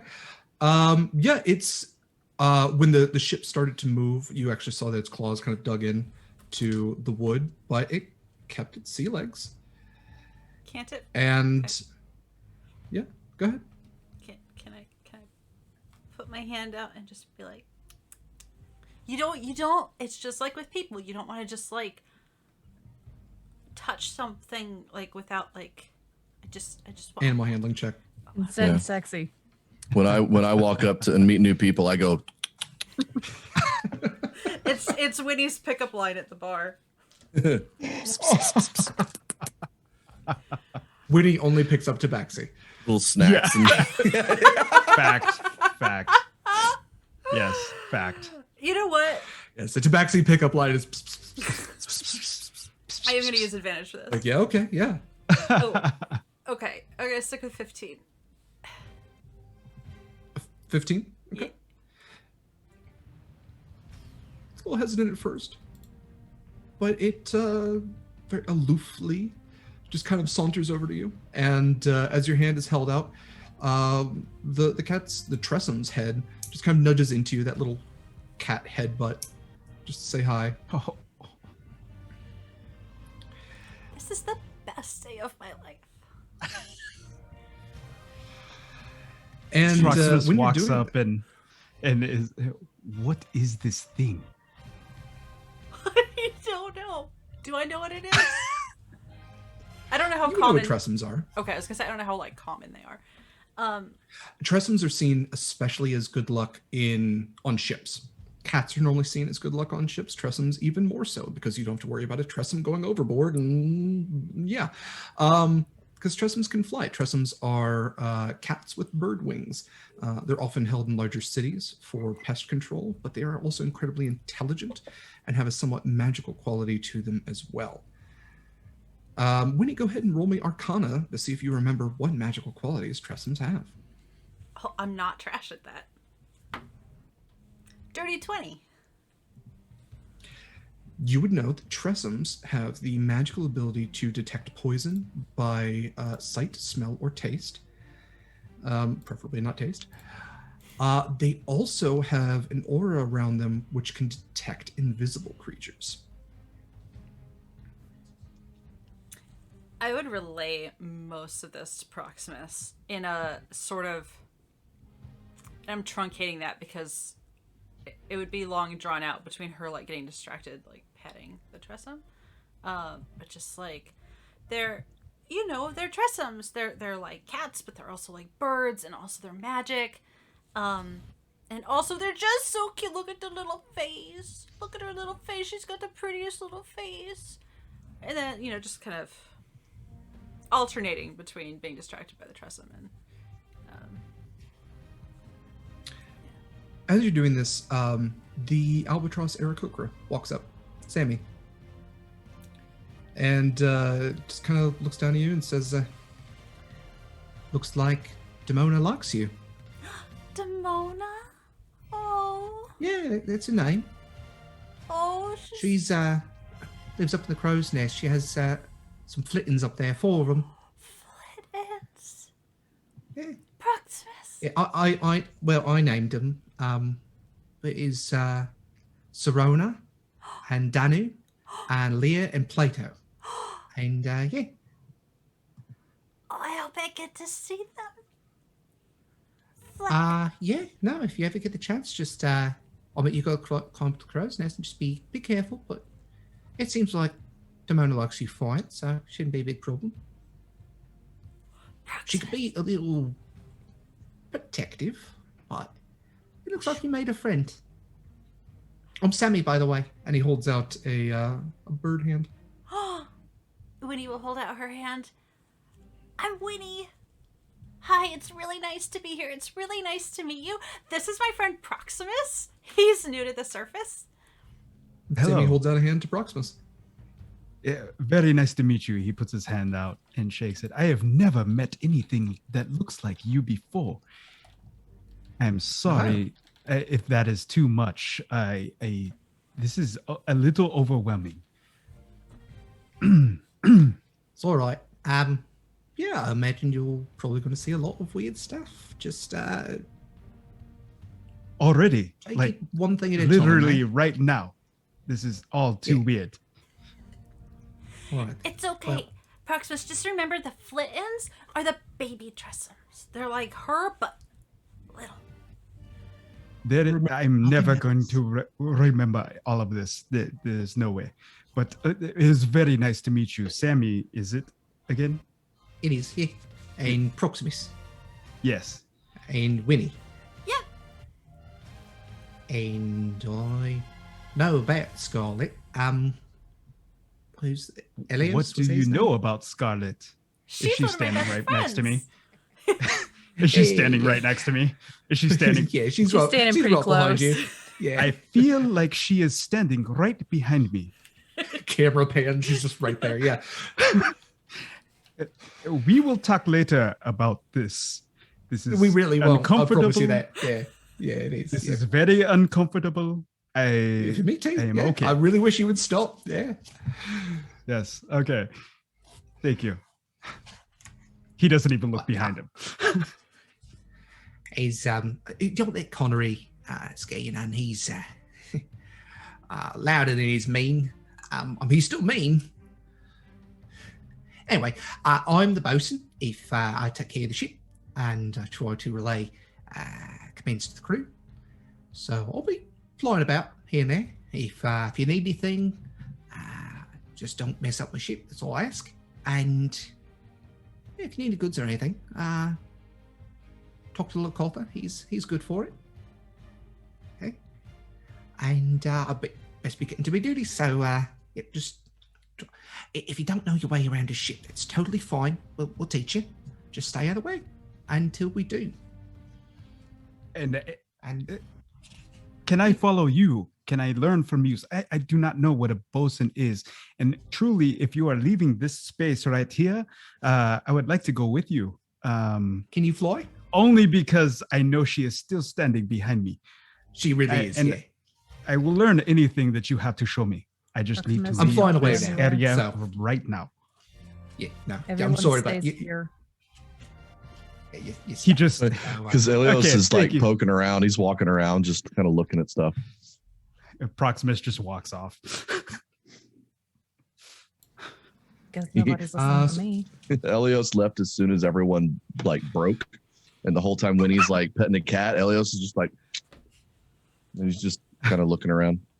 Still petting the Is Eleos going anywhere? Is Eleos on the top deck? Is he going? He's still on the below top deck. Yeah, he's not. Okay. He hasn't gone below decks yet. Okay. But yeah, he's not with the group. He's out just looking. Gotcha. So yeah, Eleos, what you all would see is the structure of this ship. There is the main deck. There is the quarter deck where the helm is. That is towards the aft of the ship. Towards the stern is the forecastle. And on the forecastle, you do see, it is a 3-mast ship. I should note that. There is a mast at the forecastle, mast at the quarterdeck, mast in the center, your mizzen mast. I do know some terminology. In the forecastle, there is a large ballista, which you kind of assume would be for ship defense.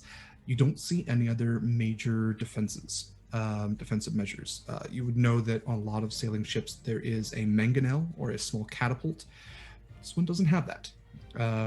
In place of that is a mechanism for raising the anchor through construct means. They're like a mechanical crank that doesn't have to be manually moved. You would know that there's the lower deck and the hold below you, and you were instructed that the lower deck has both the galley as well as the medical bay. And you would also know that your quarters are in the forecastle, again towards the front of the stern of the ship. So what would you all like to do? You have disembarked. This is pretty fucking intense music for it, by the way. We're gonna stop that. You would know that you probably have a few days travel at least to get to where you are going. If you do have questions about that, you would also know that the captain's quarters would traditionally have a map as well as navigational tools. You can always ask any of the officers' crew for anything else you would need. But yes, how would you like to spend your first day aboard the ship? Exploring. Mm-hmm. Okay. Simple We'll as that. resolve that. Wynni, what are you doing? After the other two left, and she was still petting the Tressum, she'd have, Scarlett, Tressum. Yes, Wynni, I saw it. Yeah, do you want to pet it? She's No, very not soft. really. Okay. Animals don't like me. Well, I mean, but you have so many likable qualities, and you just pet with the direction of the fur. For the hell of it, Scarlett will go and try to pet the Tressum. Animal handling. Can I, is there a way I can assist her by, petting the Tressum too? Trying to, calm her? Her can be either the Tressum or Scarlett. Either Or way. Scarlett. Both. Just petting them both. Calm. Go ahead and roll with advantage.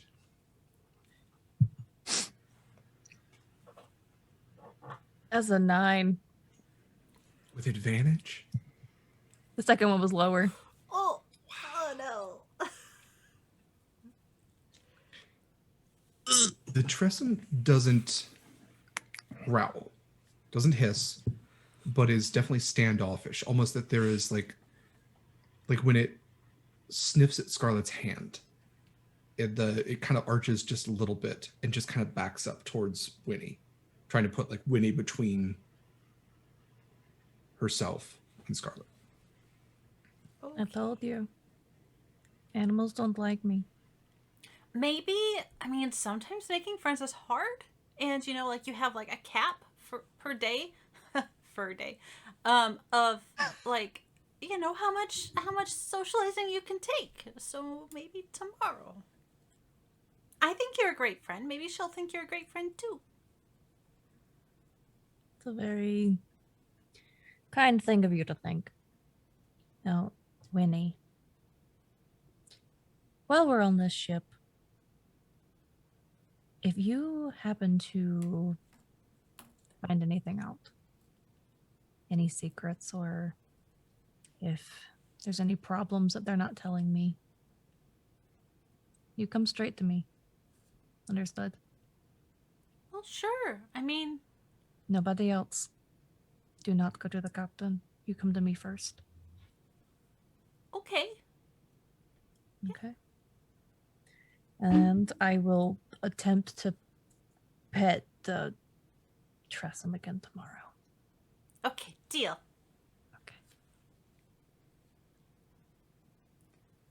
Okay. Scarlett, you kind of feel a presence behind you. And as you turn around, Connery's there. Captain wants to see you. Of course she does. Lead the way. He does. And he leads you to the helm. The captain is standing with her hands just gripping the wheel. You wanted to see me? The captain would like to give you the great honor of raising the Innocence flag. And he presents to you a octagonally flag, or folded flag. And it has a shimmering quality to it. Seems to be almost silvery in nature. Scarlett takes it. And it does whatever you do with flags. I don't know, Derek. Yeah. So you go to the mizzen mast, and there is a rope for attaching the flag, as Scarlett would likely have done before. And you, Scarlett, would know that this is something the captain typically does. And the entire time that you're there, she doesn't say anything to you. Doesn't even look at you. But you go to the mizzen mast, you raise the flag. And as you're raising it, you notice that the image begins to take form on it. This shimmering silvery flag begins to fade to black. And emblazoned on it is a unique image. It's one that you might not even be conscious of. And everybody who looks at it might be something different. You would know that this is a flag that is magical in nature, that whoever is helming the ship can actually adjust it. So this is something that pirates often use to appear as a friendly ship. And as it is raised, the image that is emblazoned on it is a feline skull centered on it with wings coming off the side. Fitting.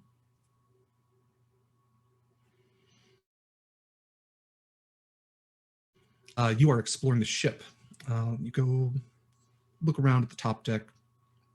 Not much to see. Everybody's going about their business. It's about. Go below deck.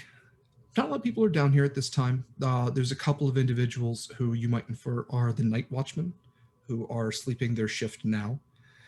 You see the galley, which is towards the stern, and then you see a closed door, which you would probably reason is the infirmary towards the aft.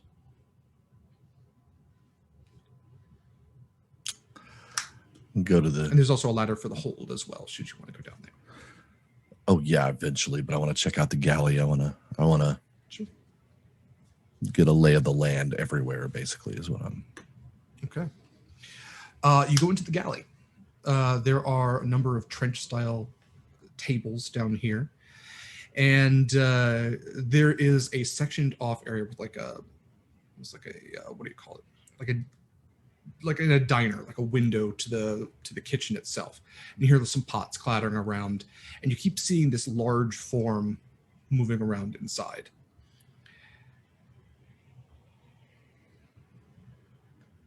Well, I'm not going back there. Cool. Okay. They're doing their thing. I'm gonna go knock on the other door. Okay. You knock on the other door, and a soft voice from inside says, "Come in."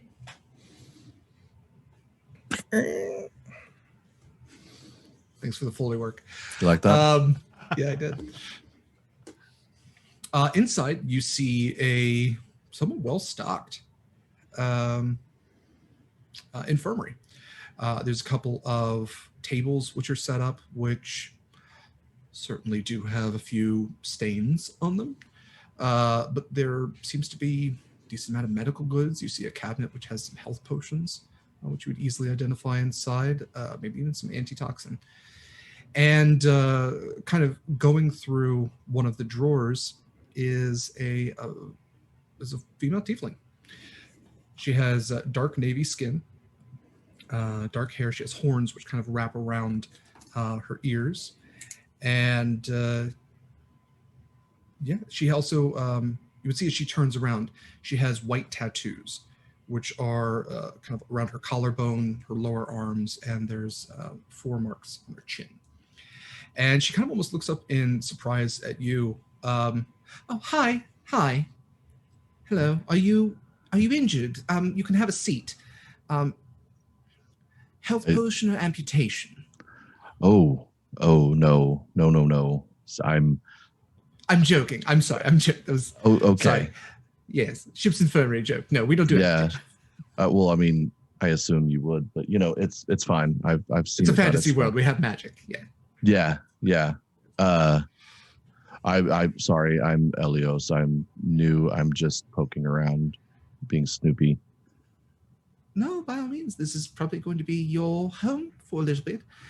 I'm Constance. I'm the ship surgeon.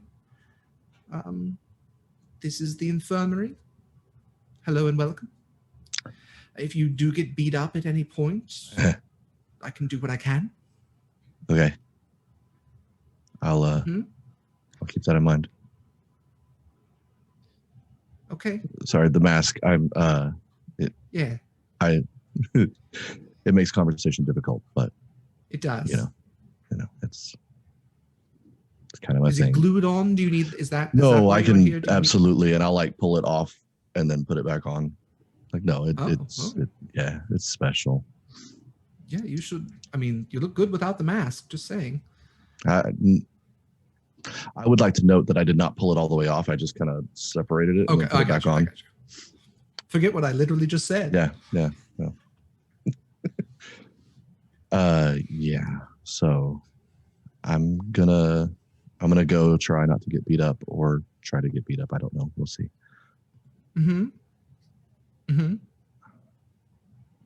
Okay. Have fun doing what you were doing. You too. Okay. Okay. And then he'll awkwardly So leave and Yeah. awkwardly, yeah. And then after as he's walking after the door shuts, he's like, stupid. It was really stupid.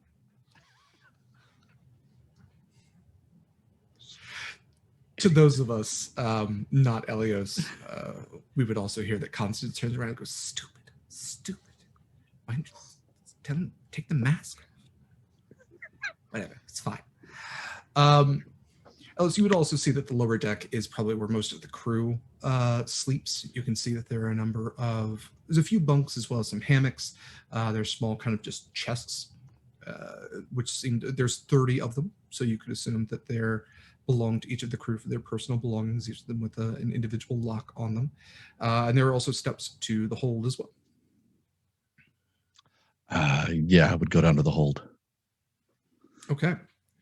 Down in the hold are a number of barrels, just probably some food goods, probably fresh water, maybe even other stuff. Go ahead and make a perception check.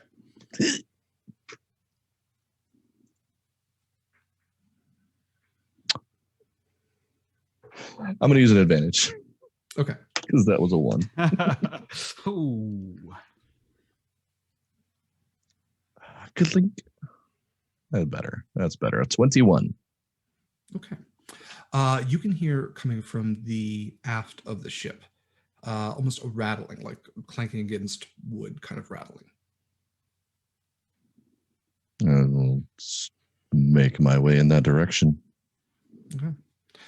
You see that there are 2 barrels towards the aft. Seem to be kind of vibrating, almost rocking back and forth. And the more and more they started like this soft shake, but the more and more they move, they're almost tilting and swaying until Like they're not stable or something is. nothing else is moving like that. Yeah. Okay. Observe. And in just a couple of moments, one of them tips over, the top comes off, water just splashes everywhere. The second one tips over, water splashes everywhere. It's weird. Yeah, that's well. Water kind of pools at your feet. Back away from it. Yeah, go ahead and make a dexterity saving throw. Dope. That'd be a 20, dirty.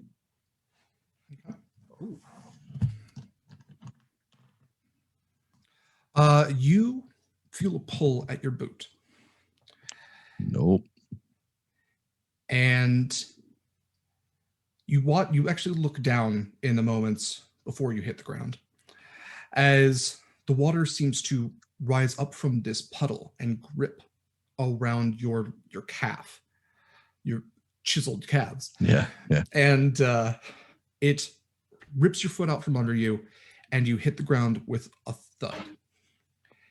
And as you are there lying down, you watch as these 2 pools of water raise up in these almost serpentine-like structures and come barreling down at you. And Eleos, I'm going to need you to roll for initiative. Let's go. Oh, fuck. 22. Okay. So 19 on the dice. Whoa. Get some fucking combat music going.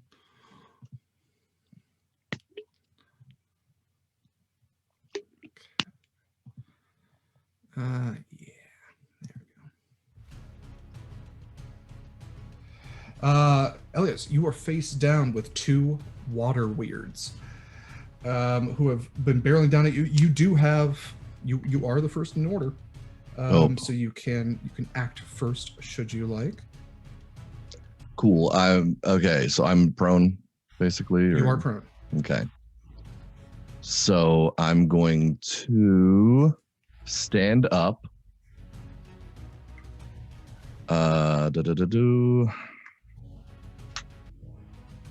And with my action, wait, can I? Oh shit! I don't know if I can do this. Hang on. No, I have to. I have to spend a key point to disengage. Okay. Yeah, I'm gonna disengage. With Step of the Wind. Sure. Disengage and then use the rest of my movement to get as far back up to the lower deck as I can. Okay. You do so, and look behind it. These things aren't following you. Dope. You were within range of the steps, and as you look back, they don't seem to be moving at all. Yeah, you can go back above as far as you can tell. Sweet. Okay. Let's go ahead and when you get to the lower deck, roll perception for me. Okay. 8. It's when you're going up the steps from the lower deck to the top deck that you hear something. From back, maybe from the infirmary. Yeah, I definitely wasn't going to the top deck yet. Okay. So if I hear something from there, I'll open that door. You open the door to see the water weirds have risen through the planks and are now inside the infirmary. And Constance is backed into a corner as these things are now pooling up and through the floor. And when you open the door, they both turn to look at you. I look at Constance and say, "What did you do?" And with that is their turn. And they are going to both take an attack at you. Because, hey, they tried once. Yeah. That is a 19 and 11. So I know the 19 is going to hit. Yeah, the 11 does not. Yeah. And you are going to take 13 points of bludgeoning damage. And go ahead and make or I guess you are grappled. So it's almost that as they're going towards you, these two forms of water almost seem to intermesh, and one of them is able to grapple you while the other is able to break away and is now kind of arching back. Gross. Constance, we'll assume it's her turn, is going to take this opportunity to run past you. She's, I'll get help. I promise I'll get help. Thank you. And you are wrapped in water. Yeah, you are gloving, by the way. You are absolutely gloving. I need everybody else to make a perception check.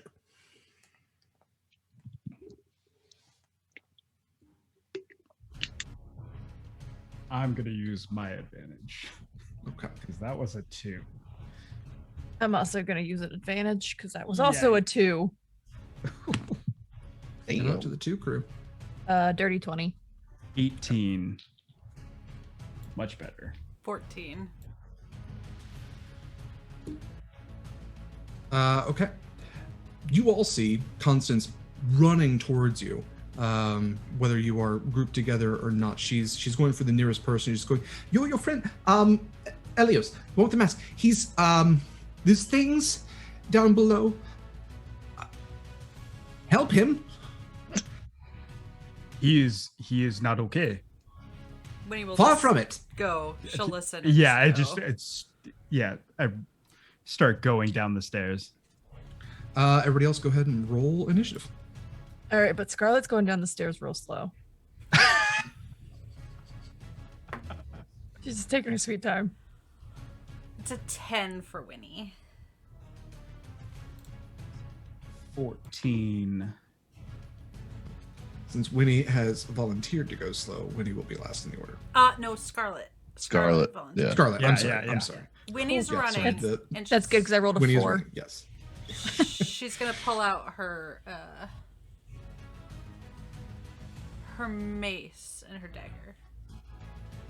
All right. With that, Proximus, it is your turn. We can say you can get your movement to get below deck. You are still about 30 feet from Eleos at this point, but you can see through the infirmary door. Eleos is wrapped in water. So if you want, you could use a dash action to get there, or if you have anything ranged.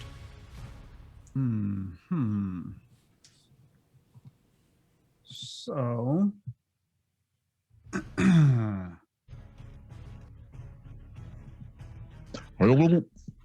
yeah. So he is going to rush down, and when he sees Eleos in the corner, he is going to say Mervan Vada.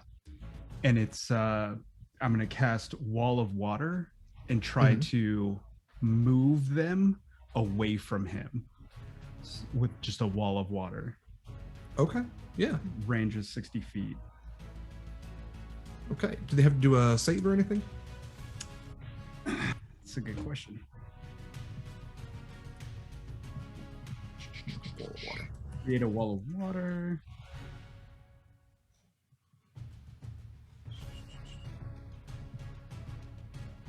$30 feet long, 10 feet high. Okay, that would be the room, 1 foot thick. Blah, blah. Okay, range, disadvantage, fire, halved. Okay. Yeah. So Yeah, I don't think it. it doesn't really say. So yeah, it is just a wall. So yeah, you create this wall, and I try to leave him there and then push them maybe off to the side, controlling Sure. their water. typically it works in that the wall is stationary, but I actually like this. So yeah, you create this wall of water almost where Eleos is, and as you are pushing it back, you notice that these things seem to be caught in it, that they are bound to the water itself. And you move it back to the back wall of the infirmary. Eleos, you are no longer grappled, and you can now see that these two are extending out from the wall of water, and they're 15 feet from Eleos at this point. Okay, and then I'm gonna ready my glaive, Okay. or my trident, actually. Gotcha. All right. Anything else for your turn?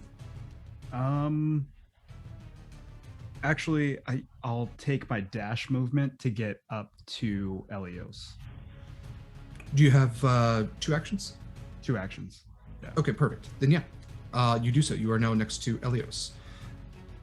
I'm gonna kind of just get down in like a defensive stance, but Gotcha. All right. With that, Wynni, it is your turn. And how far away am I from Eleos?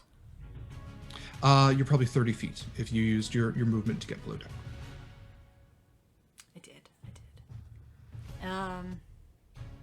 Okay. I would very much like to say, "Hey, what are you doing to my friend?" And see, Who's she talking to? I think she is talking to you. Do you need to get her friend? Wynni, what language did you say that in? She probably would have said it in Aquan. Oh, then I just heard okay. blah, blah, blah, blah. Yeah. I didn't hear shit. Wait, is it possible to speak Aquan like above the surface? Oh, is it? That's a good point. Oh, good point. Is it? Just work up a lot of saliva in your mouth. She pulls out a flask of water. Just no. So yes, it's a primordial language. It does have a very wet sound to it. It's not great. It's not great that I said that. Weird that I hate this whole conversation. Yeah. No, Wynni just turns and goes back upstairs. She's... You see these two snake-like pillars of water turn to you, Wynni, and in Aquan they respond, "Let us go." Yeah. Oh, okay, go. Just let go of my friend. We did. Yeah. So you can go now. Just whoop into the water. Just up the stairs and over. We were bound to the water. Oh. Do I know what they want? Roll intelligence. Oh, jeez. Almost artificer. I'm so used to having not intelligent characters. You could do Arcana or hell, even Nature if you wanted to. I do not. I would like to do Arcana. Which is a 20.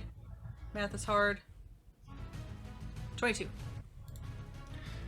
Water weirds are weird.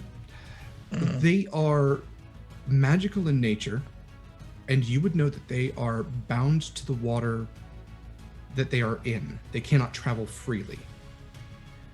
So you can see that they are bound to now this water wall. Eleos would probably reason that they came out of the barrels. They came from water that they were already in, probably meant to be drinkable water that nobody realized that was weird. And that's why they couldn't follow Eleos. So, Wynni, you would see that they're now bound to this aquatic wall at the back of the ship, and they cannot travel freely. Would salt water be bad for them? Wouldn't think so. Someone help me get barrels, and we can just let them go over the side.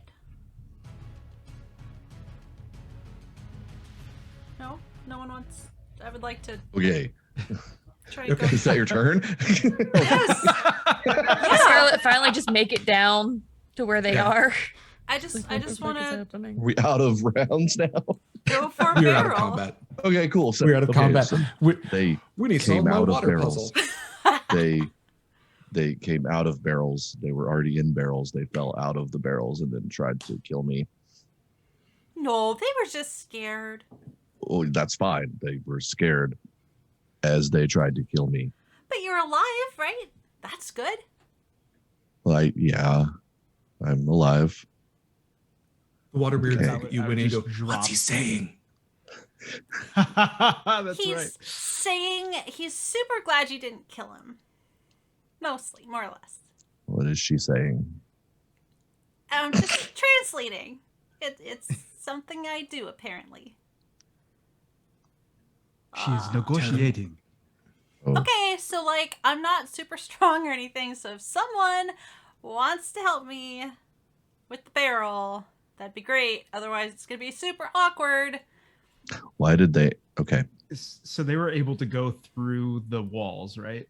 So They were able to basically Prox- rise through the planks as water is able to do. They're able to. They basically have whatever it's called, movement through small spaces. There's a term for it in D&D. I can't remember. But the sides of the basically ship they were would able be to move through the planks. Yeah. tighter, right? Yes, the sides of the ship would be more watertight. I would hope so. It's a ship. Yes, please. You are So- sinking as we speak. Yeah, they're Thanks just for showing up saying- for the entire campaign. This is a bad boat. We bought a lemon. Yeah, they're just saying Proximus they want to go in the water. Okay. Yeah, well, Proximus would just dispel the water wall, leaving them on the floor. Yeah, when you Because that was dispel the the one water thing wall, the holding water it. just kind of splashes to the ground, and you are all now about ankle deep in water. And they are just kind of moving about now, and both of them kind of splash back into the water, and you don't really see them anymore. But Wynni, on either side of you, these two splash up and go, "We need out." Yeah, like two, okay, Going so down. barrels. Okay. 2 seconds. I'm just one other person and a barrel, I think. I will help you. Thank Mhm. you. And looks for anything that could carry water. I'm telling you, there are Bucket. barrels right down there that they were in. Okay. Perfect. You can just get those. So, We will retrieve the so barrels. go round up these barrels. Told you. See, They are actually told you they were down draining there. into the hold at this point because there are slats in the floor. So they're actually draining through Back into the through. hold. And like, see you down there. It's so weird. Makes sense. I'm glad someone can understand them. What's he saying? He's saying he wishes he could understand you. Oh. Samesies. Yeah. I think you all would be great friends if it wasn't for like the whole language thing. If Oh well. Wynni, let's go. Let us get these people back in their Please. waterfalls. So I go downstairs and put the Water in a You throw barrel. back into the Upright. barrels. Yeah, the barrel's upright. Yeah, so that they can drain into the barrel. And they do so. You now have 2 water weird barrels. Let's take them upstairs and just like yeet them off into the sea. While they're doing that, Eleos is Yeah. in the infirmary with like towels and stuff, and he's trying to like clean it up before Constance gets back. Like literally just swabbing the deck. Like anything that's weird and like anything's out of place, he's trying to remember where it was, and he's Yeah, you essentially That's flooded the adorable. infirmary. So Constance comes I back, didn't comes flood back, and the she's just infirmary. yeah, y'all. I should say y'all flooded the infirmary. Scarlett didn't do anything. Scarlett Literally. literally did nothing. Also, I found the Tressum. Oh my god. Tressum, baby. So I Yeah, I tried Constance comes to back down. Just I tried to clean it up. I don't know what that was about. As we're walking Thanks. by with barrels. Oh, excuse me. Sorry.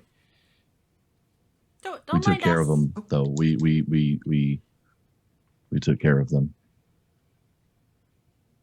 honestly not the weirdest thing that's ever happened on this ship, That makes a lot of sense. This is my first hour on the ship, and right? Yeah.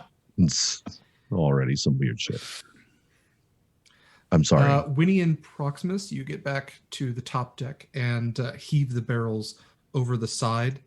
As you do so, Connery comes barreling, pun intended, up to you. Nice. What in God's name are you doing? You had a little bit of water down below. We thought we'd get rid of it. I'm pretty sure she will explain it for you. I'm gonna go get the other barrel. I'll be back. What? No, that's drinking. We Goodbye. need that. I'm not like you fucking. No, oh no, you don't want to drink that. It's not good. Because Well, there's people in it.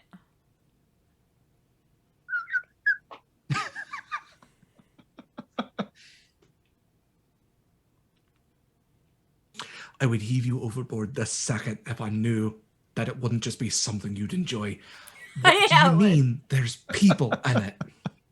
Well, she's gonna peek over the side, and is there like any sign of the first water weird? Yeah. No sign whatsoever. Um. They are invisible in water. Yep. Yep. Um. Just a barrel. Planking off the side of the ship. Okay. Well. Okay. I'm like dragging the second barrel out by myself because Wynni's not helping me. It's like thudding every step up. I'm sorry, just like 2 seconds. Let's just get this one back into the water and dragging it along the deck. It's hey, new friend, you don't want to like hop out of that into the water, do you? That'd be super helpful if you could do that. Or for persuasion. I mean, I'm assuming that we didn't put like the lids back on. You know, I'm just gonna use an advantage. that bad. Are you? You know what? I'm already scared. It's hard to do this. It is. Dear God. Oh, Now, thank God. It's a dirty 20 instead of a 4. Mm-hmm. Yeah. Would Okay. Proximus know like he could hold it? Could he hold it? Or Do you want to hug Like- a water weird? sure. Even I Wynni mean, didn't I'm think pretty of that. sure. Pretty sure I've hugged things before in the sea. It's like an eel, right? Yeah, kind of. Yeah. Yeah, Wynni, in the style of the wonderful 90s movie Free Willy, this water weird arcs overview dripping onto you. Just, yeah.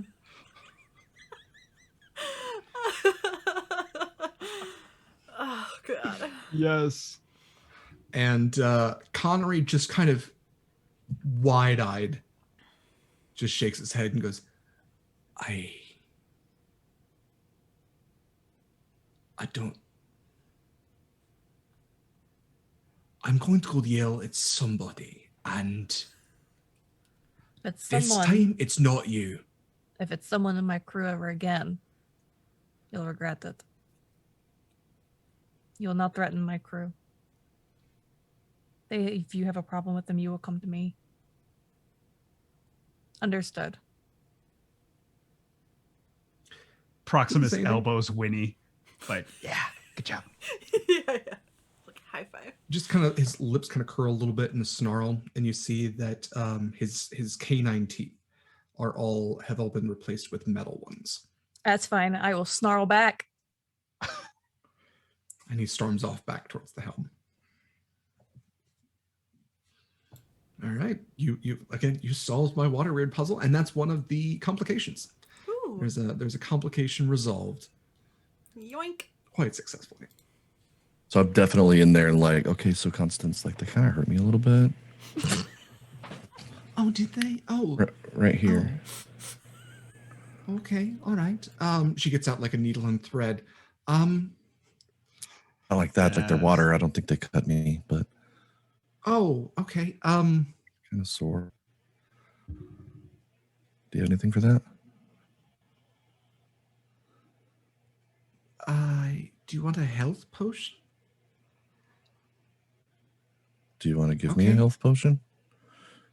It's literally my job. Yeah, okay. Oh, She goes then- over then to yes, one of the. She goes over to one of the cabinets at the far wall, and when she opens, just water pours out. I Just an grab another aside. towel. I'm like, I'm trying to Yeah, help. I'm okay. sorry. Yeah, no, it's not. I understand. I know. I'm glad you didn't drown I'm on a ship, and I'm That also would've been glad that none weird. of the crew saw that because they would literally never let you live it down. yeah, I don't know. I've never seen anything like that. Hey, first for a lot of things today. Yeah. And she hands you a common health potion. Get some rest. If your shoulder hurts, stretch. I would say make sure you stay hydrated, but I think that's probably in poor taste right now. I appreciate the sentiment. Mhm. And don't be a stranger. I have some cleaning to do. Okay. Yeah, I'll be on the same ship you're on. So. Uh-huh. Okay. All right. Okay. Then I'll leave. Then I'll poke back and like, bye. Bye. Bye. Yep. Health potion. Night falls on the ship, and the night crew kind of comes out to take their positions. Everybody kind of goes down to their bunks. You see Connery and Sammy and Trosho. They all go into below the helm into the quarter deck. You kind of assume that they might have small quarters in there. Captain Callisto does not move from the helm. Those of you who might notice might not have ever even seen her blink.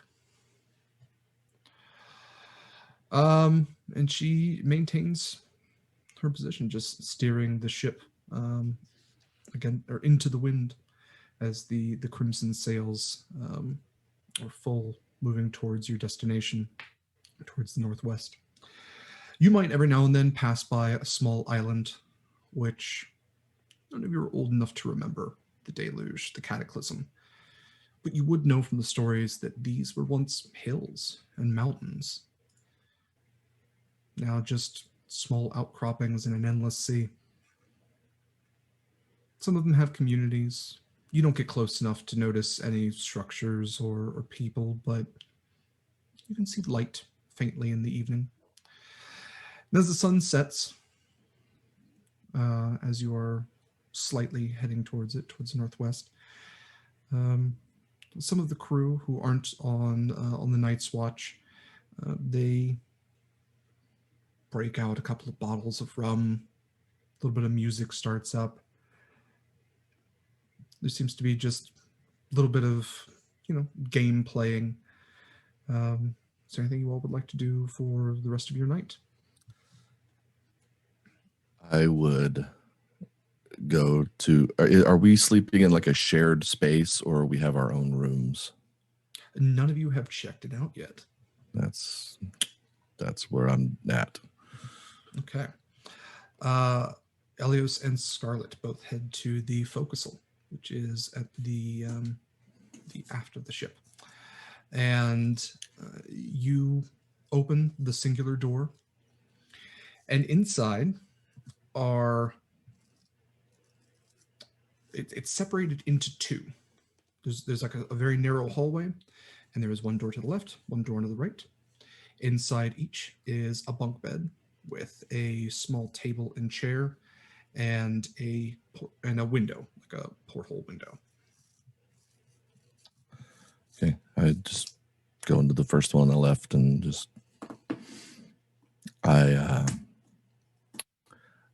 without hesitation, I sit at the table and open up my bag and pull out some vellum, because parchment would be very valuable,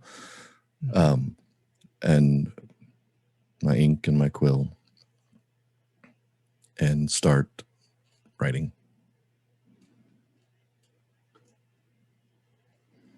There is a small candle on the table as well, or should you need to read by night. Would also have taken off my mask and set it down. And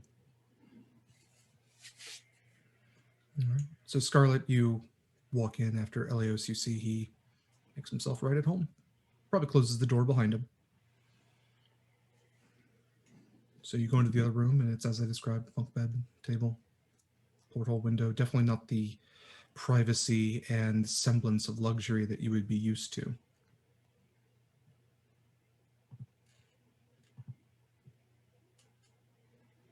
I almost want to take, on the bunks, there's like mattress. There are. I take the top mattress from the other bunk and I move it to the other room.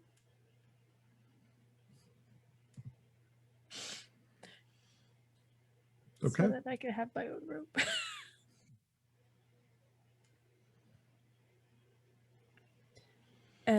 So there is now one room that has a bunk bed with one mattress. Top or bottom, by the way? The top I'm asking mattress about is the gone. mattresses. Yeah, okay. And the other one now has a bunk bed with a mattress on the floor.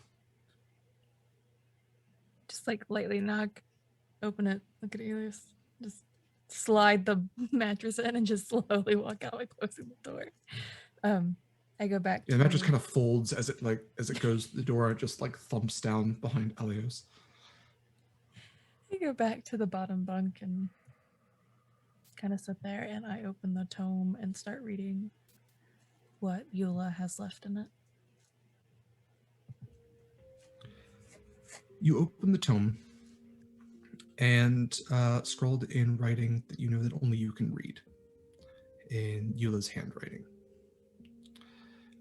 There's the older writings, of course, little messages of, to anyone else, they would read of affection. To you, they read of threat.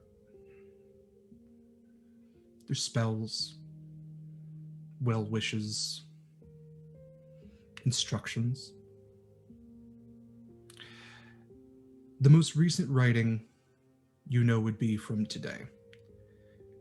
It says, "Darling, I hope your first day aboard the Innocence went incredibly well. I'm so proud of you. So proud of you to have your own ship again. 10 years, can you believe it? Give Captain Callisto my best, of course. And do watch out for the others. Always here if you need anything at all. Do send word should anything happen, of course. Thinking of you always." It's just Eula.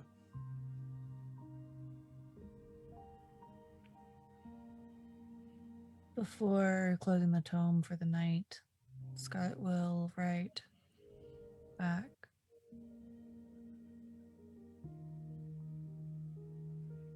Water weirds. Having to... She writes water weirds, period. They lack respect, period. That's it. Just signs it with an S, with the double S's. Closes it. Doesn't go to sleep right away. Just kind of stays awake, but eventually heads off. Proximus, how are you spending your evening? Proximus looks around. Is he seeing anybody from the crew other than the captain that we saw when we boarded the ship? Connery would have gone into his quarters. You probably didn't see Trosho a lot. He would have been moving about. Kind of think that he would probably be down in the hold. He wasn't down there with Eleos, though. It's actually, now that you think about it, it's kind of weird that you haven't seen Trosho a lot. You might have even had interactions with Lokatha before, but every now and then you might hear just like a soft, like plop, plop, plop, plop, plop, as these like flipper fins. He doesn't move very fast, but every now and then you just like catch him out of the corner of your eye. Sammy, you haven't seen for a long time, but if you were to look around, you would see a couple of familiar bird feet just kind of peeking out the top of the crow's nest.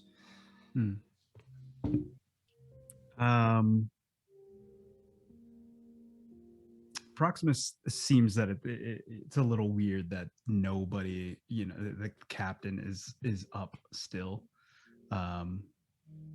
being that it's already past shift change. So he's going to mumble under his breath and say, "Godlike sin," and cast Divine Sense. Mm-hmm. And is there anything that he feels? So, Divine Sense. You can detect the presence of evil. Oh, jeez, really gonna do this? Of course, D&D Beyond's like, hey, here's literally every class. Right. Presence of strong evil registers like a noxious odor. You can detect Is it undead? I believe so. Okay. Let me scroll down Should to be evil, precise undead, power. and fiend, I think. Okay. There we go. Yeah. Of course, I can't find Location it of any right celestial now. fiend or undead. You absolutely get the perhaps not very familiar, but as a paladin, you would register this. The captain reeks of undeath.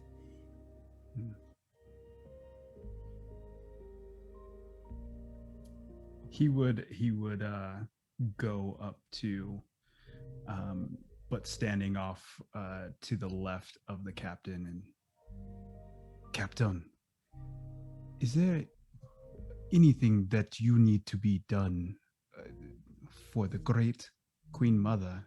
Put you in charge, and I am here to serve. Is there anything that I can do for you?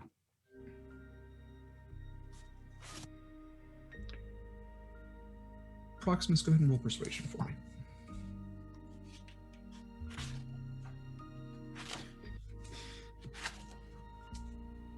I'm just going to use one of my crits because I got a 2. So, yeah.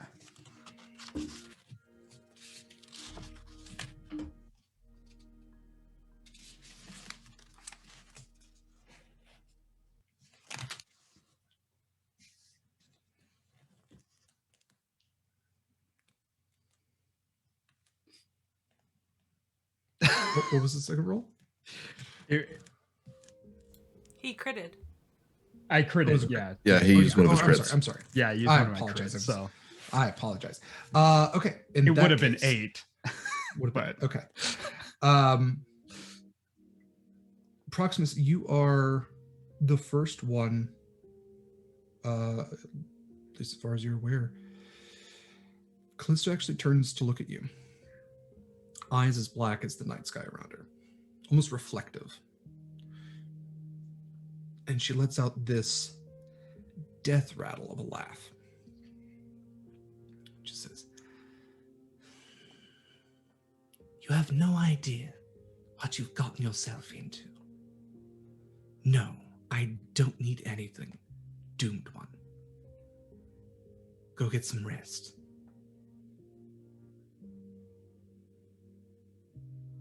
Can I do an insight check? Sure.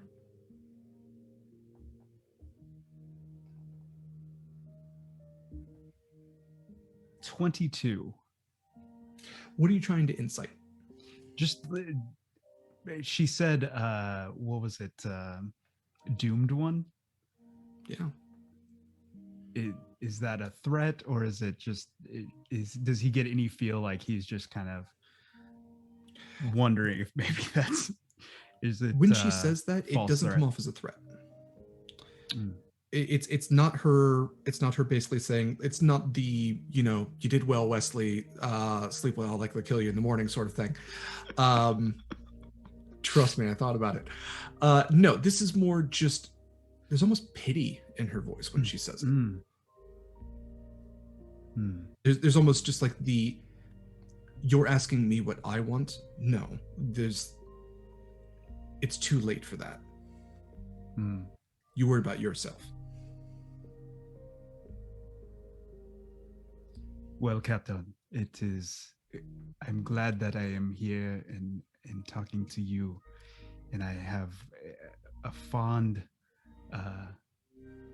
way that I may be on the ship. And he just starts mumbling and stammering. He doesn't know what to say. He's kind of a little shook, and he just starts stepping backwards and turns, heading down to his quarters, because her eyes just stay fixed on you as you looks walk back a couple times. Yeah, and her eyes are on you. She's still steering the ship, but just like almost blind to it. But until you're gone. But every time you look back, she's looking at you. Great. Okay. You all bunk down for the night. I guess what is Wynni doing? Lest we forget. Wynni would have gone down looking for the bunks and stuff, mostly as a place to stash her stuff. And she would have opened the left door first, because you always go left. And that is the bunk bed with the mattress, right? Yeah, they didn't necessarily say. There's the bunks, and then there's a mattress on the floor. Yeah. No, I was just making sure that was the one that Eleos had gone Yeah, into. you're good. Yeah, that's the one I'm in. Yeah, I would have So by Eleos this is off to time. the left, and then Scarlett's off to the right. Yeah. Yeah, and if it's been any time at all, I would have finished writing, put my stuff away, and then I would have fixed the mattress on the floor and then just laid down there.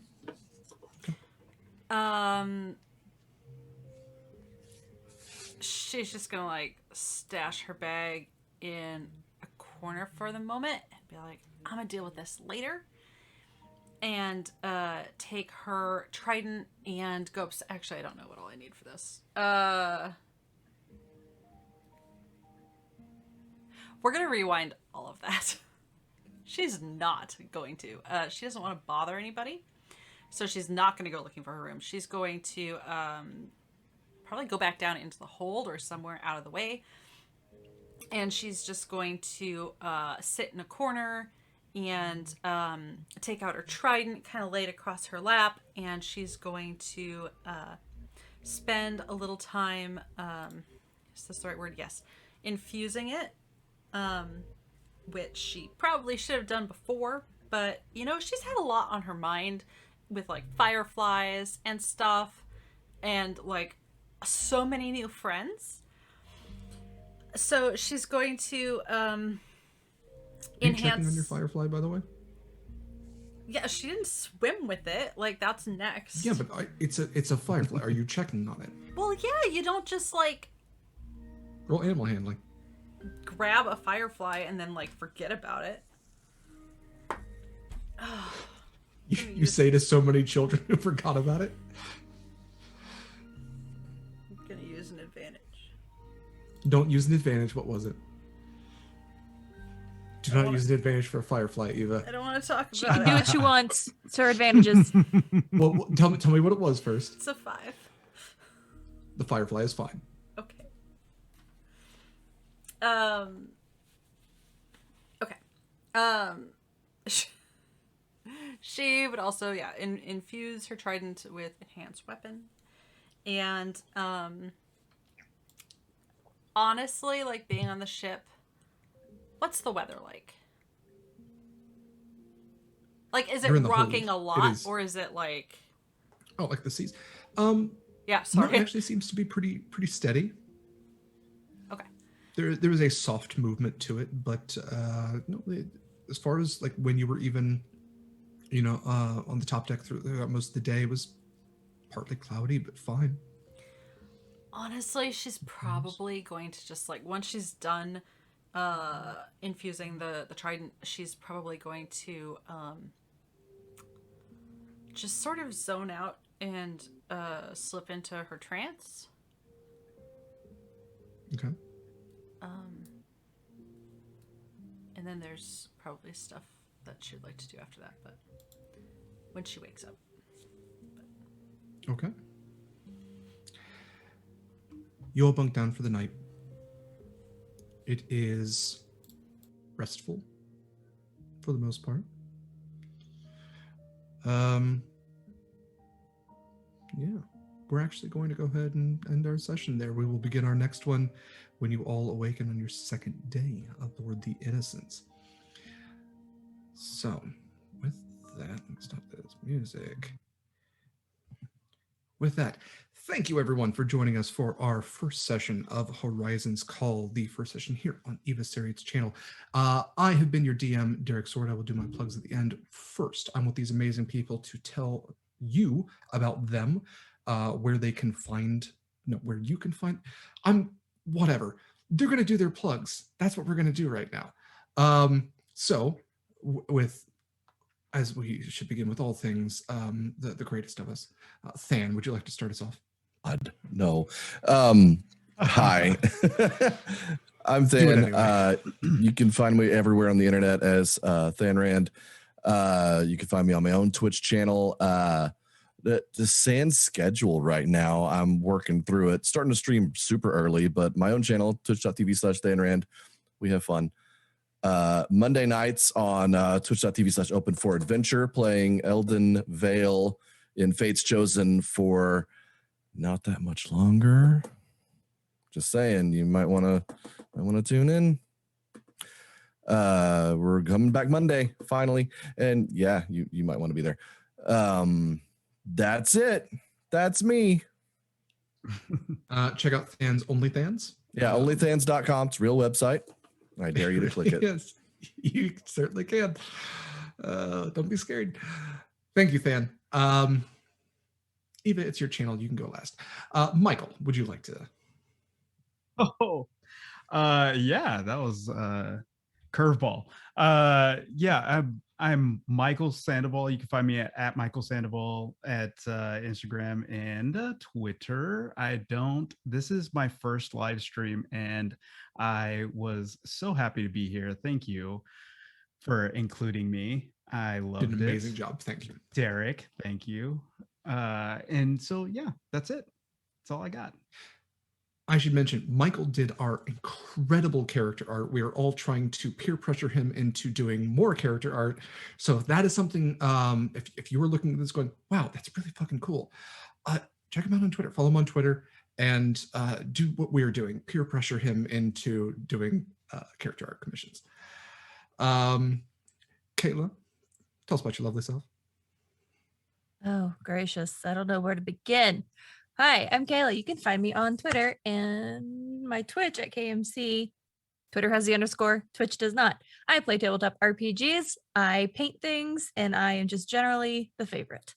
You can find me on my own Twitch channel doing paint streams, and then you can find me on Craftic Studios where I play another D&D campaign that is on Tuesdays. Except for this Tuesday. This Tuesday we're playing Sneak Honk, which is a reskinned version of Honey Heist to beat the Untitled Goose Game. Incredibly excited for that. Gonna be good. Yeah. Eva, I will go last.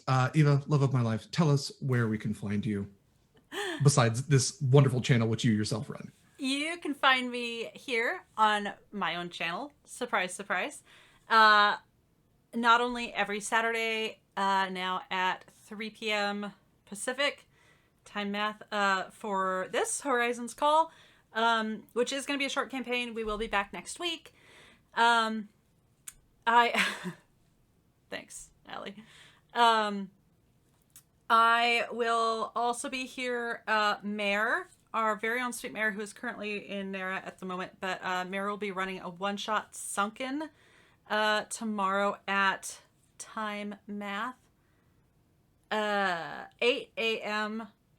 Pacific. I apparently agreed to that. So we'll be here doing that. And tomorrow night we'll be back for another Chaos one-shot with some lovely people here on screen and in chat.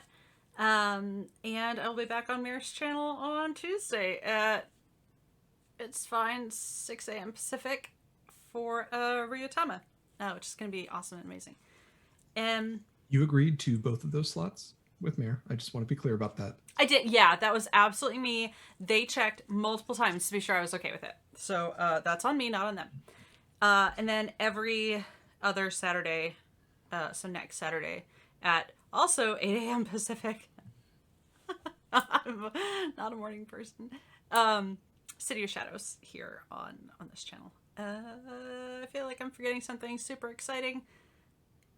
Maybe not. Someone correct me if I'm... You've got the thing you do with Than? Than! Yeah, we stream sometimes together. We play Valheim. We do play Valheim, but we don't have a catchy name for it. Yeah, but we used to have a Wednesday thing, but it's not on Wednesdays anymore. Yeah. Friday Fracas, I think, is Friday like Fracas? Ooh, I like that. Is it Fracas or Fracas? Whatever. Fracas. Can it just be Freaky Fridays? Freaky Fridays? Freaky Fridays, where Than and I change bodies at noon Pacific. And also, something like that, yeah. We play Valheim. Yeah, we Heim all the Vals. It's pretty dope. Yep. Okay. Yeah, that's it for me. Thank you, Eva. And I'm Derek Sword. I've been your DM for this session. I will be your DM for this campaign. I'm probably going to be DMing more campaigns on this channel because it's something I enjoy doing with people I enjoy doing it with.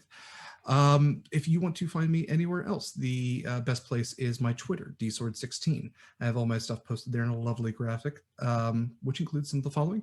On Friday evenings at 8 p.m. Eastern, I am on Graham Cracker's channel for Goldshine Investigation Agency. Starting on the 30th, I'm going to be on Graham Cracker's channel for an every other Tuesday campaign called Shards of Anarium. And one of them I play a bugbear, and the other one I play a gnoll. Can you tell like monstrous races? A little bit. I'm also the co-host of the podcast Monster Crush. If you enjoy smooching monsters, as I do, check that out where podcasts are found. We talk about the history and dateability of cryptids, creatures, abominations, and miscellaneous aberrations. You can find me on Mare's channel for Mare's birthday extravaganza at 8:30 p.m. on Tuesday the 16th.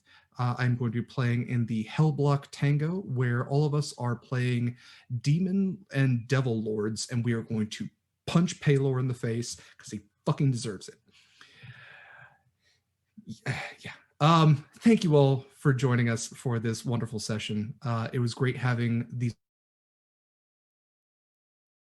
a better group to play this game with. To speak to all of you. You are all incredible. To speak to the audience, thank you for your amazing support. Seeing all of you in chat is phenomenal. I would talk more, but I'm kind of doing something. Thank you for your donations and crits and advantages and hype trains and all that stuff. You're all amazing. Check us out. We're going to be same place, same time, 6 p.m. Eastern, next Saturday and every Saturday for the next 12 weeks roughly. Give or take one or two, because stuff's happening. But thank you. Fair winds and following seas, everyone. We'll see you next week.